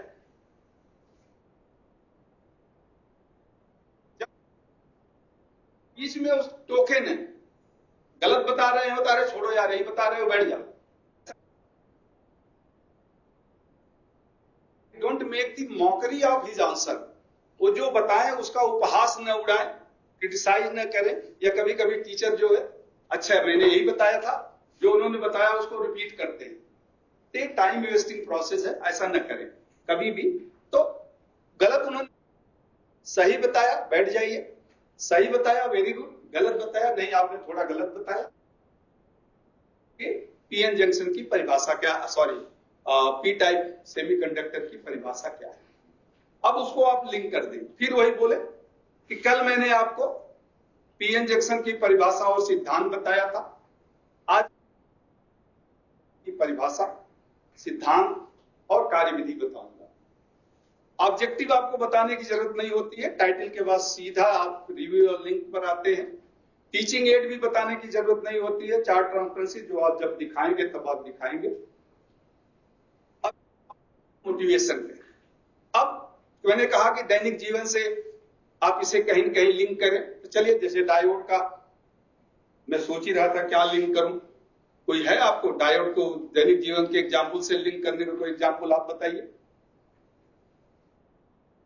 गेट तो करे सर, गेट हाँ वन वे तो खैर रहा है, चलो हम तरफ तो बंद होगा, खुलेगा नहीं, बाहर नहीं खुलेगा, चले। हाँ और कोई हो सकता है, कोई गलत नहीं है, कोई भी आप गेट का भी दे सकते हैं, ऐसा नहीं है, गेट को भी दे सकते हैं। हाँ वन वे ट्रैफिक, हाँ वो भी सही है, 1 वे या 2 वे ट्रैफिक बना सकते हैं। जैसे मेरे दिमाग में आ रहा था कि ठीक है हम की पाइप वो लीक करती रहती है, तो जब पानी बहता है, पानी जब बाहर बहेगा तो किधर जाएगा, देखिए आगे आंसर, तो ढलान की तरफ जाएगा। दूसरी तरफ क्यों नहीं जाता है? क्योंकि चढ़ाई होती है। ठीक उसी तरह से डायोड भी, डायोड को जब हम सर्किट में कनेक्ट करते हैं तो एक तरफ करंट बहती है, एक तरफ करंट बहती है और दूसरी तरफ करंट नहीं बहती है। यही मैं आज आपको पढ़ाऊंगा या यही मैं आज आपको बताऊंगा। तो मैंने एक एग्जाम्पल दिया, एग्जाम्पल कोई भी हो सकता है, आप प्लीज।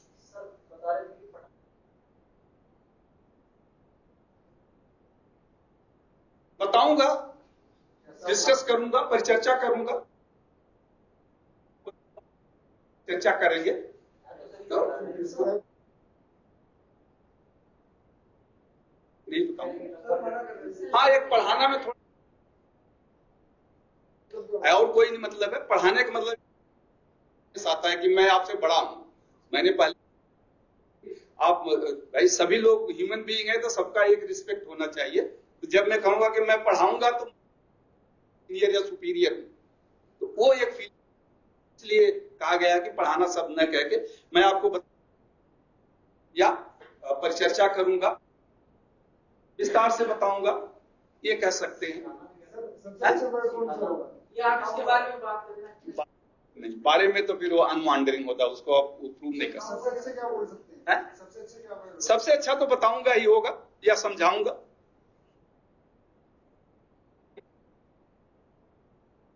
मैं आपको आज बताऊंगा, सबसे जनरली मैं तो बताऊंगा ही बोलता हूं। दिखाना डिमॉन्स्ट्रेट में आएगा, दिखाना सिखाना भी डिमॉन्स्ट्रेट में आएगा। परिचर्चा दोनों कह सकते हैं, ये तो आपके ऊपर डिपेंड। एक्चुअली मैं जब यूज करता हूं तो यूज करता हूं कि मैं आपको ये बताऊंगा। रिव्यू, कल मैंने क्या बताया था? लिंक, उसके बाद मोटिवेशन, मोटिवेशन के बाद जब इंट्रोडक्शन में आते हैं तो उसी ऑब्जेक्टिव को, सॉरी उसी टाइटल को थोड़ा सा आप एक्सप्लेन कर देते हैं कि जैसे डायोड की परिभाषा क्या है, डायोड किस सिद्धांत पर कार्य करता है, ये क्या है। आज इस क्लास में हम इस पर परिचर्चा करेंगे। इंट्रोडक्शन हो गया, मतलब वही जो आपने बताया था कि मैं आज आपको डायोड की विधि बताऊंगा एक लाइन में, उसी को थोड़ा सा एक्सपेंड कर दीजिए कि डायोड की परिभाषा क्या है, किस सिद्धांत पे कार्य करता है, क्योंकि हो सकता है उस समय कोई सुन नहीं पाया हो, अब वो सुन लेगा तो पता चल जाएगा कि क्या। तो डायोड की परिभाषा क्या है, किस सिद्धांत पे काम करता है और ये क्या है, आज के कक्षा इस पर चर्चा करेंगे। ठीक है, अब इसके बाद ये आपका, मैं कल से चाहूंगा कि ये जो अभी आपको ऑब्जेक्ट टाइटल से लेकर इंट्रोडक्शन तक 2 या 3 मिनट लगता है। आप अपना कोई टॉपिक सेलेक्ट करिए और उस पर बनाइए। 2-4 दिन प्रैक्टिस करेंगे, मतलब 5 मिनट दो मैं टाइम दूंगा, 3 या 4 लोग, और मैं रजिस्टर से देखूंगा जिससे सबको मौका मिले, सबको मौका मिले और सब लोग बनाएंगे अपना एक।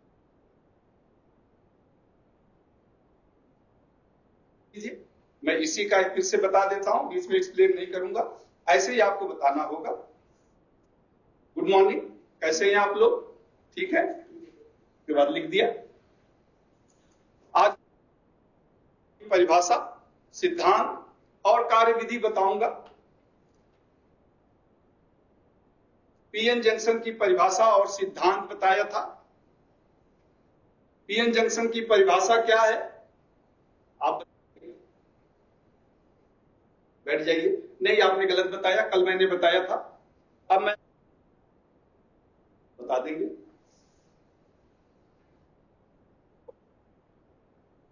पीएन जंक्शन की परिभाषा और सिद्धांत बताया था। आज सिद्धांत और कार्यविधि बता, जीवन में देखते ही रहते हैं, नगर पालिका का जो पानी का पाइप जब बहता है तो किधर जाता है? तो आपकी तरफ उत्तर आएगा कि ढलान की तरफ जाता। ऊपर क्यों नहीं जाता? क्योंकि चढ़ाई है।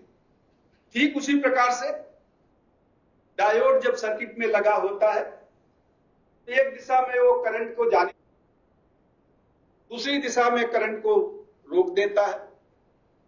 तो हम यही आपको बताएंगे कि डायोड कैसे कार्य करता है। ये क्या है, सॉरी, डायोड की परिभाषा क्या है, डायोड किस सिद्धांत पर कार्य करता है, की कार्यविधि क्या है, यह 3 मुख्य बिंदु आज के या बताएंगे।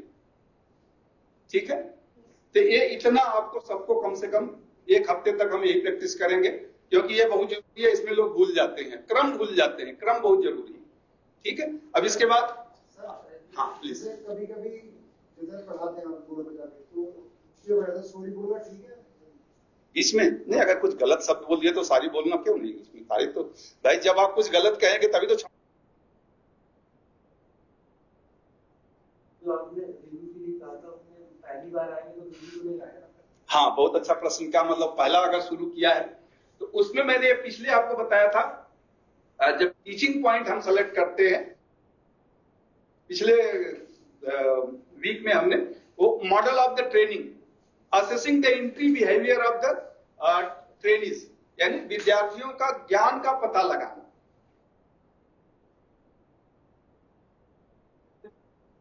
डायोड का या पी टाइप या एन टाइप से शुरू कर रहे हैं, तो पी टाइप आपके सिलेबस में पी टाइप है, बट वैलेंस बॉन्ड तो नहीं है। वैलेंसी क्या होती है, पी एन टाइप और इंट्रिंसिक सेमीकंडक्टर और इंप्योरिटीज क्या होती है, ये आपके सिलेबस में नहीं है। लेकिन जब तक ट्रेनिज को ये पता नहीं होगा कि इंप्योरिटीज क्या होती है, पी और एन को समझ, वैलेंस जानना जरूरी है। तो आप जब पहले दिन शुरू करेंगे तो उससे संबंधित जो पिछला ज्ञान है, दो आपके चैप्टर में, वो आप पूछ सकते हैं कि भाई वैलेंस बॉन्ड क्या होता है। जब पहले दिन आप शुरू करेंगे, बहुत अच्छा प्रश्न है कि जब आप पहले दिन शुरू करेंगे तो रिव्यू नहीं होता है, तो पहले दिन जब आप पिछला ज्ञान उनका क्या होना चाहिए, उससे संबंधित प्रश्न आप पूछ लेंगे कि मैं डायोड बताऊंगा आपको, तो डायोड जिससे बना है वैलेंस बॉन्ड से, तो वैलेंस बॉन्ड क्या होता है। अब आपने प्रश्न पूछा, विद्यार्थी नहीं बता पाया, पहला दिन है, तो इसलिए आप अपना क्लास शुरू करने से पहले वैलेंस बॉन्ड क्या होता है 5 मिनट वो भी बताएंगे कि वैलेंस बॉन्ड क्या होता है, इंप्योरिटीज क्या होती है, फिर आप आएंगे। तो एक जनरल इंट्रोडक्शन तो होता ही है, वो हम बताते हैं। चलो ठीक है, बहुत अच्छा। और कोई प्रश्न? प्रेजेंटेशन में आते हैं तो प्रेजेंटेशन लिखने की जरूरत नहीं होती है। अब आप कहेंगे कि आप लोग ध्यान से सुनिए, आज के हमारे 3 मुख्य, अब मैं आपको डायोड, बोर्ड में हमेशा बोर्ड को 2 भागों में बांट देते हैं, लेफ्ट और राइट। केवल डिफिनीशन कैपिटल में लिखिए,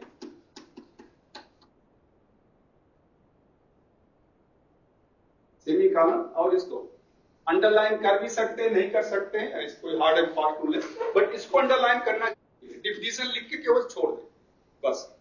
और ये भी इससे थोड़ा, ये मैंने 6 to 8 कहा था, ये 4 to 6, यानी इसका जो विड्थ होना चाहिए 4 to 6 सेंटीमीटर, एक स्टैंडर्ड मीटर, यानी ये हम जनरली 7 सेंटीमीटर का लिखते हैं, ये जनरली दोनों का अगर आप मीन ले लें तो ये 5 सेंटीमीटर के आसपास लिखा जाता है। ठीक है, थोड़ा सा उसी से कि बहुत बड़ा भी नहीं लिखे, छोटा भी नहीं लिखे। दूसरा ये भी ध्यान दे लिखते समय कि ये लाइन सीधी हो। जनरली मैं देखता हूं यहां से लिखना शुरू करेंगे तो नीचे चले जाएंगे या फिर ऊपर। तो अब यहां आप डिफिनीशन लिख दें। अब आप डिफिनीशन बताएं। अब वो जो 3 प्रोसेस है प्रेजेंटेशन का, उस मैं एक बार बताता हूं, देखिए कैसे शुरू करते हैं। डायोड एक 2 टर्मिनल सेमीकंडक्टर डिवाइस है जो परिपथ में धारा को एक तरफ में सहायता करता है, लेकिन दूसरी तरफ ब्लॉक कर देता है या दूसरी तरफ अवरोधित कर देता है। तो ये तो हिंदी में आप बता सकते हैं, अगर आप अंग्रेजी में बताना चाहें या हिंदी इंग्लिश जैसा भी आपको उचित लगे। Diode is a 2 terminal semiconductor device which allow the current to flow in one direction and block in other direction। तो बस परिभाषा इतनी है डायोड की।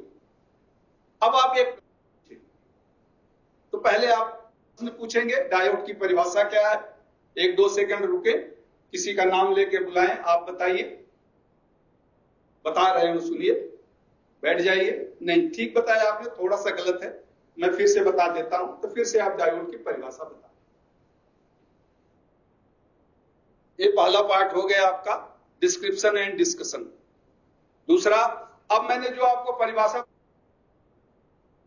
है, पीपीटी है, वही दिखा दे। ये देखिए, उसमें कुछ नहीं होगा, सिंपली एक डायोड ही बना होगा और कुछ नहीं।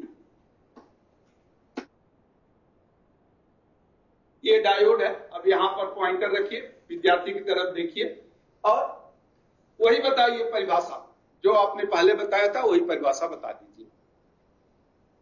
इसको यहीं रहने दीजिए। फिर से एक प्रश्न किसी दूसरे से पूछिए कि डायोड की परिभाषा क्या है, इनसे पूछ लीजिए। तो बगल में सो रहे हैं भाई, जगा दो। क्या बात है भाई, रात क्या भाई, कल जब मैं आपसे पढ़ाने के लिए कहूंगा तब तो आप कहोगे अरे सर मैं उस समय सो रहा था। कोई बात नहीं, चलिए ठीक है। तो फिर आप उसको बता दीजिए। बोरिंग हो ही जाता है, पता नहीं क्यों बोरिंग आप लोगों को लगता होगा, ठीक है। तो अब इसको रहने दे चार्ट को इसी तरह से। अब आप फिर से तीसरा आता नहीं, एक प्रश्न आप पूछे और प्रश्न पूछ के वही तरीका है, प्रश्न पूछे, बस सही बताया, वेरी गुड, बहुत अच्छा, सही बताएं। अब आप जो भी आपने पावर पॉइंट है इसको हटा दें, अब सामने आए और पूछे कि क्या जो मैंने परिभाषा बताया इसमें कोई डाउट है? नहीं डाउट है। तो ये डायोड की परिभाषा पूरी हुई। अब हम दूसरा हमारा प्रिंसिपल, तो यहां प्रिंसिपल क्या होता है डायोड का, वही बताएं। तो is a PN device, diode is a PN device, a diode consisting of PN device where one side is doped with acceptor impurities to make it P-type, other doped with the donor impurities to make it N-type. When both are combined together, it becomes PN junction diode.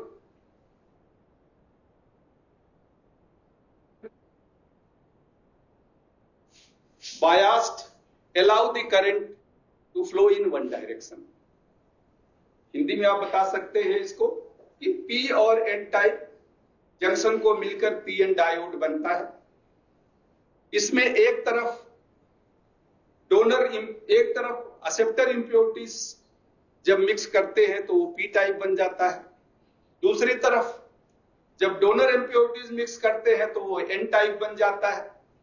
P और N को मिला देते हैं तो एक PN junction diode बन जाता है। और यूज करते हैं, सर्किट में उपयोग करते हैं, तो उचित बायसिंग देने पर करंट को एक दिशा में प्रवाहित करता है और दूसरी दिशा में रोकता है। ये डायोड का सिद्धांत है। तो एक प्रश्न पूछ ले, वही सही बताया, वेरी गुड, बैठ जाइए, बहुत अच्छा। अब मैं सिद्धांत बताया इस चार्ट या इस डायग्राम के मॉडल से बता रहा हूं, तो फिर वही डायग्राम जो पहले वाला था या वही चार्ट या वही पीपीटी आप दिखा दे और फिर यहां पर आप ये पी टाइप है, टाइप है, पी टाइप में वही आप जो बताए सिद्धांत में बता दें कि पी टाइप में एक्सेप्टर इंप्योरिटीज डालने से P बन गया और इसमें डोनर डालने से N बन गया। दोनों को जोड़ देते हैं तो ये PN जंक्शन डायोड बन जाता है। जब कनेक्ट करके प्रॉपर बायसिंग देते हैं तो एक दिशा में करंट फ्लो करता है। किसी एक प्रश्न पूछे, सही बताया, वेरी गुड, बैठ जाइए। इसको फिर से चार्ट ट्रांसपेरेंसी हटा दें और फिर आए विद्यार्थियों की तरफ। आपको कोई डाउट है? मैंने सिद्धांत बताया,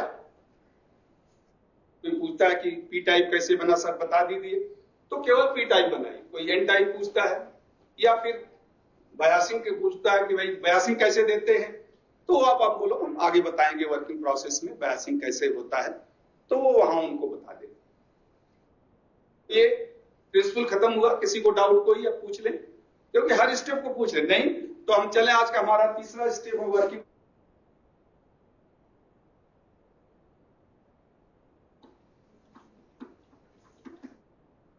यहां पे एक छोटा मोटा डायग्राम आप इस साइड के लिए, जो दो भाग में, यहां कोई छोटा डायग्राम लिख सकते हैं या कुछ लिखना हो छोटा, जैसे डिफिनेशन या कोई parts, P type, N type, forward biasing, reverse biasing, तो वो सब आप कर सकते हैं। और मेन जो सब हेडिंग, ये तो हेडिंग हो गया, इसे कहते हैं सब हेडिंग। सब हेडिंग आप इधर लिखते हैं, सब हेडिंग आप इधर लिखते हैं, जब जरूरत होगी तो मिटा भी सकते हैं उसको। तो आप ये डायोड का वर्किंग प्रोसेस बता रहा हूं। The working process of diode can be divided into the 3 parts. English में बता देता हूं, फिर हिंदी में बताऊंगा। The first part is unbiased. When P and N junctions are joined together, and the majority carrier from P and majority carrier from N, that is electrons, together to form the immobile ions. These immobile ions will make this region free from the mobile ions, that is the electrons and the holes, and this region is free from the mobile ion, hence it is known as depletion layer. And this depletion layer will not allow the majority carrier from P type or majority carrier from N type to cross this barrier. This barrier develop a energy level, and that is called the barrier energy level or depletion energy level. This is the unbiased condition. Second is the biased condition. When the positive is connected to the P terminal of the diode and negative is connected to the N terminal, then hole from the P type and electron from N type will experience a repulsive force and move toward the depletion layer. When their energy level increases, the energy barrier of the depletion layer, then a current will start flowing, and this is known as the forward conduction current or forward, which can be measured in the circuit. Second is the reverse bias. When N terminal of the battery is connected to the P and P terminal of battery is connected to the N, then both majority carriers of P type and N type will experience attractive force and move toward the opposite ends. The width of the depletion layer will increase, hence no current will flow. But because of the minority carrier of P and N, a small amount of current is flowing through the junction, and that is known as the reverse leakage current. ये इसका, अब हिंदी में अगर आपको बताना हो तो इसके सिद्धांत को हम 3 भागों में बांट सकते, इसकी कार्यविधि को हम 3 भागों में बांट सकते हैं।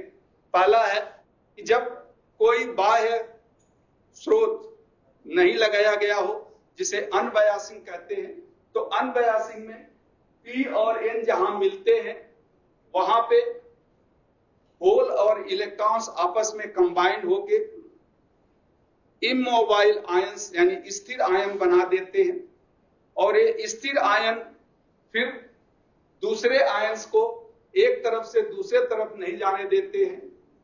इस क्षेत्र में मोबाइल आयंस की कमी हो जाती है या रिक्तता हो जाती है, इसलिए इसे डिप्लीशन लेयर कहते हैं। इस डिप्लीशन लेयर्स को मेजॉरिटी कैरियर्स दोनों एंड से क्रॉस नहीं कर पाते हैं, अतः इनका एक एनर्जी लेवल डेवलप हो जाता है, जिसे हम डिप्लीशन बैरियर या एनर्जी लेवल बैरियर कहते हैं। दूसरा, जब बैटरी का पॉजिटिव सिरा P टाइप से और नेगेटिव सिरा N टाइप से कनेक्ट करते हैं, तो P का मेजॉरिटी कैरियर और N का मेजॉरिटी कैरियर दोनों को एक रिपल्सिव फोर्स होता है, दोनों बैरियर की तरफ मूव कर, इनका स्पीड या इनकी एनर्जी बैरियर लेवल से ज्यादा हो जाती है तो करंट बहना शुरू होती है, इसे हम फॉरवर्ड करंट कहते हैं। दूसरा है रिवर्स बायसिंग। जब इसका P बैटरी के नेगेटिव से, जिसका N बैटरी के पॉजिटिव से कनेक्ट करते हैं, तो P और N दोनों जो मेजॉरिटी कैरियर हैं वो अट्रैक्टिव फोर्स फील करेंगे और डिप्लीशन लेयर से दूर जाएंगे। डिप्लीशन लेयर की विड्थ और एनर्जी बढ़ जाती है, इसलिए करंट फ्लो नहीं होती है। लेकिन माइनॉरिटी कैरियर के कारण कुछ करंट फ्लो होती है जिसे हम कहते हैं रिवर्स लीकेज करंट। तो अब आप एक प्रश्न पूछ ले उसी तरह से, सही बताए तो ठीक है, नहीं तो बैठ जाइए फिर से आप बता दें। बट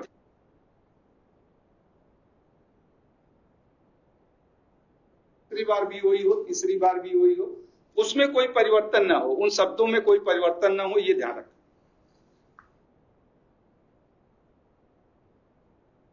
मैं आपको इसकी कार्यविधि इस डायग्राम या इस चार्ट के द्वारा या इस पीपीटी के, चाहे भले वही पीपीटी हो, फिर से वही पीपीटी दिखाएं और फिर पी और एन को दिखाते हुए पहले अनबायास्ड कंडीशन करें और फिर बायास्ड में इधर पी जोड़ दें, इधर एन जोड़ दें, रिवर्स में इधर एन जोड़ दें, इधर पी जोड़ दें, तो रिवर्स और बायास दोनों बता दें।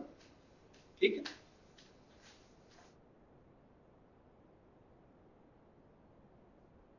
फिर एक प्रश्न पूछ ले, कोई सही बताया तो ठीक है, गलत बताया तो बढ़ जाइए, वो आप कर दीजिए। अब आप पूछें कि भाई सिद्धांत मैंने बता दिया, कोई डाउट है किसी को, कुछ पूछना चाहते हैं तो हो सकता है कोई परिभाषा से या सिद्धांत से भी पूछ ले, तो आप बता दीजिए, ऐसा मत, कोई बात नहीं, अब भी डाउट आ सकता है, कभी भी आ सकता है डाउट, तो शंका तो मन में कभी आ सकती है, तो इसलिए वो मत कहिए, बता दीजिए उसको।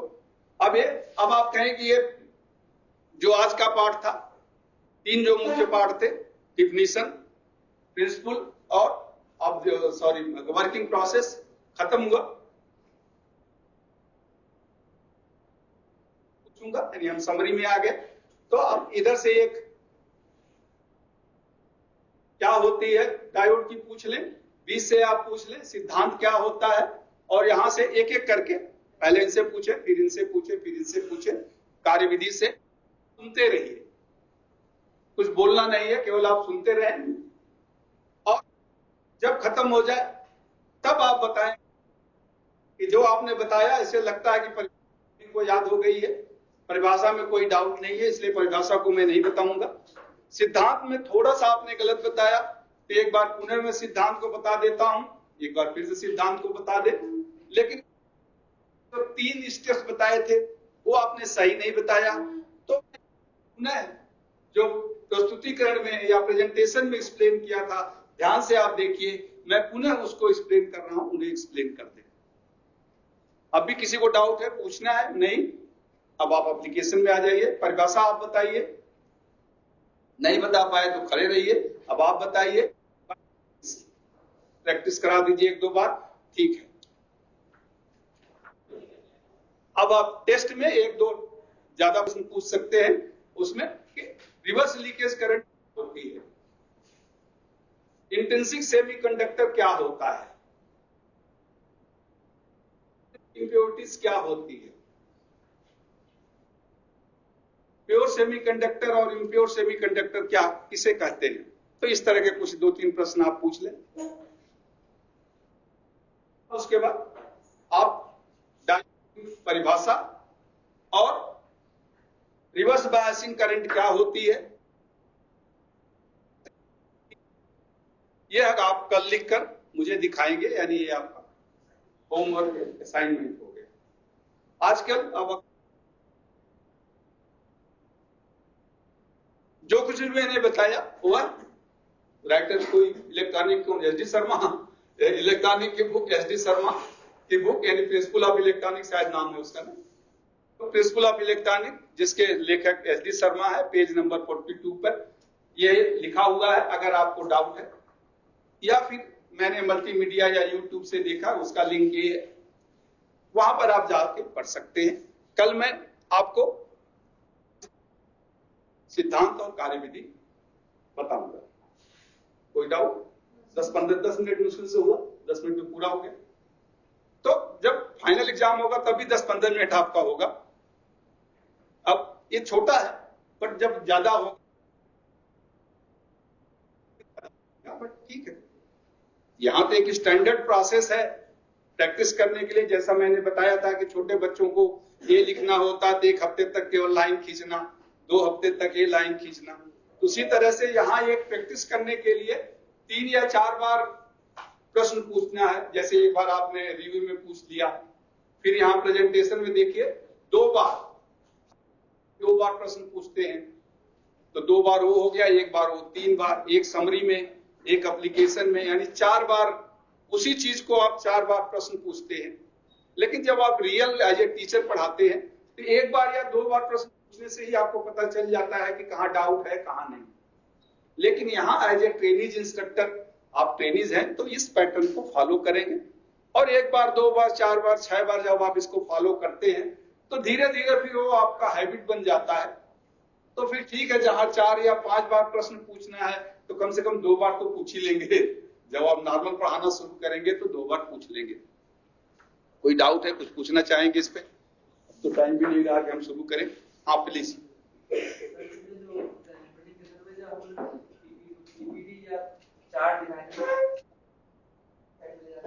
ये तो यही पर आप टांग दीजिए, ऐसी जगह टांगिए कि सब लोग देख सकें उसको। यहाँ पर कोई नेल होता है या व्यवस्था पहले से करना पड़ेगा आपको, व्यवस्था तो आपको करना पड़ेगा ना, उसमें तो है, वो तो रहता है। पीपीटी के लिए तो कंप्यूटर से लगा होता है। हाँ पीपीटी के लिए तो बताने पड़ेगा, वो तो आपको करना, वो सब तो आपको पहले से ही सेट। हाँ नहीं, उतना देख तो बनाना पड़ेगा आपको, वो तो बनाना पड़ेगा आपको। चार्ट ट्रांसपेरेंसी अभी तो कुछ नहीं है। अभी तो मैं याद देखता हूँ एग्जाम में कई लोग पीपीटी पावर पॉइंट प्रेजेंटेशन ही बना देते हैं। नहीं तो जब टीचर आते थे 2005-07, पावर पॉइंट कम से कम 4-5 चार्ट, 10 कम से कम कोई एक मॉडल बना सकते हैं, या कुछ उसमें कंप्यूटर का चिंता नहीं था तो चार्ट ट्रांसपेरेंसी, ये ओएसपी की ट्रांसपेरेंसी तो कम से कम, ओवर ट्रांसपेरेंसी तो कम से कम 20-25 पूरे 3 महीने वो रात के 12 बजे तक हॉस्टल में बैठ के बनाते ही रहते थे।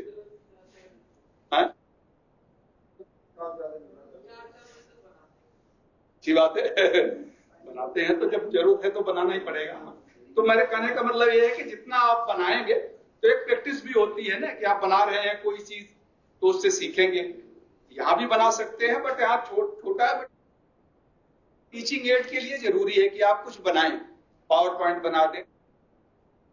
ओएसपी तो खैर आजकल यूज नहीं होता है, ओएसपी तो बहुत कम जगह पे हो गया, नहीं भी होगा ओएसपी।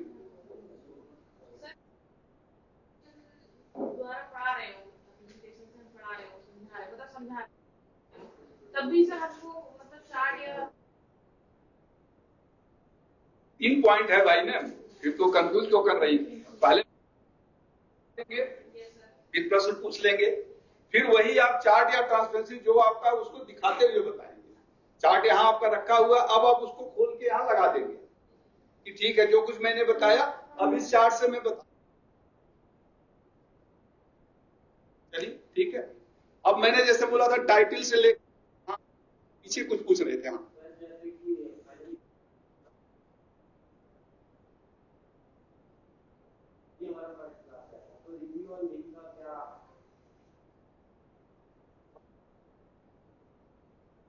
नहीं, वो तो बताना पड़ेगा, जैसे आपका क्या पढ़ा रहे हैं उससे संबंधित क्या हो सकता है। जैसे मैंने डायोड का बताया, अब डायोड में बताएंगे तो बट नेचुरल उसका एन टाइप और पी टाइप होगा।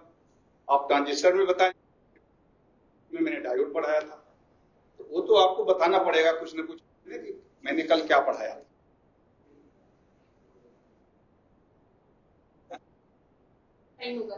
जब हम आएंगे यहाँ पे तो फर्स्ट टाइम होगा, वो तो प्रैक्टिकल में आपका फर्स्ट टाइम होगा ना, बट आप प्रैक्टिस में तो बताए रहे होंगे। जब अपना लेसन प्लान बनाएंगे उस समय तो आप लिखेंगे कि मैंने कल ये पढ़ाया था। एग्जाम में तो पहली बार ही होता है एग्जाम वो, लेकिन वहां तो आपको बताना पड़ता है, लिखना पड़ता है कि कल मैंने ये पढ़ाया था। कुछ भी बोल सकते हैं रिलेटेड, हाँ उससे रिलेटेड कुछ भी बता सकते हैं। बिल्कुल सही कहा उन्होंने। एक सिलेबस का सीक्वेंस होता है कि जैसे पहले आप ट्रांजिस्टर के पढ़ाएंगे, उसके बाद डायोड पढ़ाएंगे, ऐसा तो नहीं होगा। पहले आप डायोड पढ़ाएंगे तब ट्रांजिस्टर।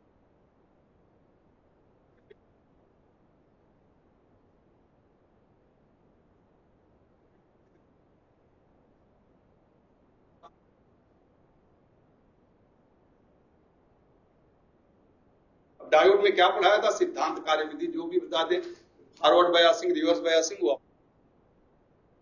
ठीक है। सर जो समरी में 3 क्वेश्चन थे, वो पहला डेफिनेशन हमारा डेफिनेशन एक ही बचे है या 2 बचे? एक सर एक ने कंफर्म बता दी, बस एक है, एक ने सही बता दी। तो बस बैठ जाओ। Good, very good. एक ने सही बता दिया, इसका मतलब चावल पक गया तो चावल पक गया। इतना आपके पास टाइम कहाँ कि आप सबसे पूछ रहे हो, और नहीं हो जाता है एक एक प्रश्न पूछोगे तो इसलिए एक ही प्रश्न पूछना है। चलिए, हाँ बोलिए। जैसे कि कल हम लेसन का स्टार्ट करेंगे प्रैक्टिस वाला, तो सर कल हम रिव्यू थोड़ी ना बोलेंगे, मतलब स्टार्टिंग से बोलेंगे कि आज हम इस पर चर्चा करेंगे। हाँ, तो कल आप शुरू करेंगे तो आज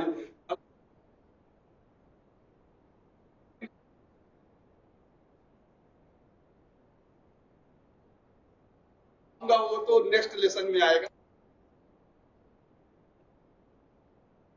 जैसे कोई एक वॉलंटियर है जो ऑब्जेक्टिव से लेके इंट्रोडक्शन तक बता सके, इसी पे जो मैंने बताया रिपीट करे मैं तो देख लूंगा कितना आपने सीखा।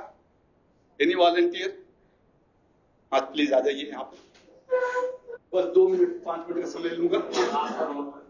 बहुत अच्छा, वेरी गुड। बस केवल इसी को आप रिपीट कर दें, यही वाला ऑब्जेक्टिव से लेके वहां तक।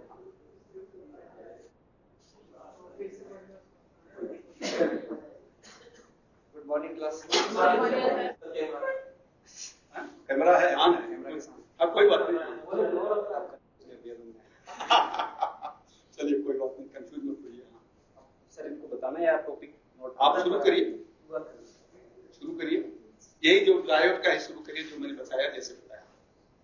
टाइटल सर लिखना होगा या पहले बताना? जो टाइटल तो लिखना होगा, पहले टाइटल लिखना।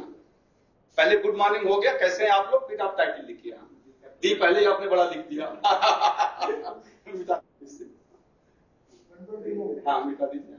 हाँ थोड़ा सा छोटा करिए, कैपिटल में लिखना। कैपिटल में, अगर आप हिंदी में लिखेंगे तो मात्रा और सबका ध्यान रखें। डिफिनीशन, चलिए definition and principal of diode 2 ही रखें।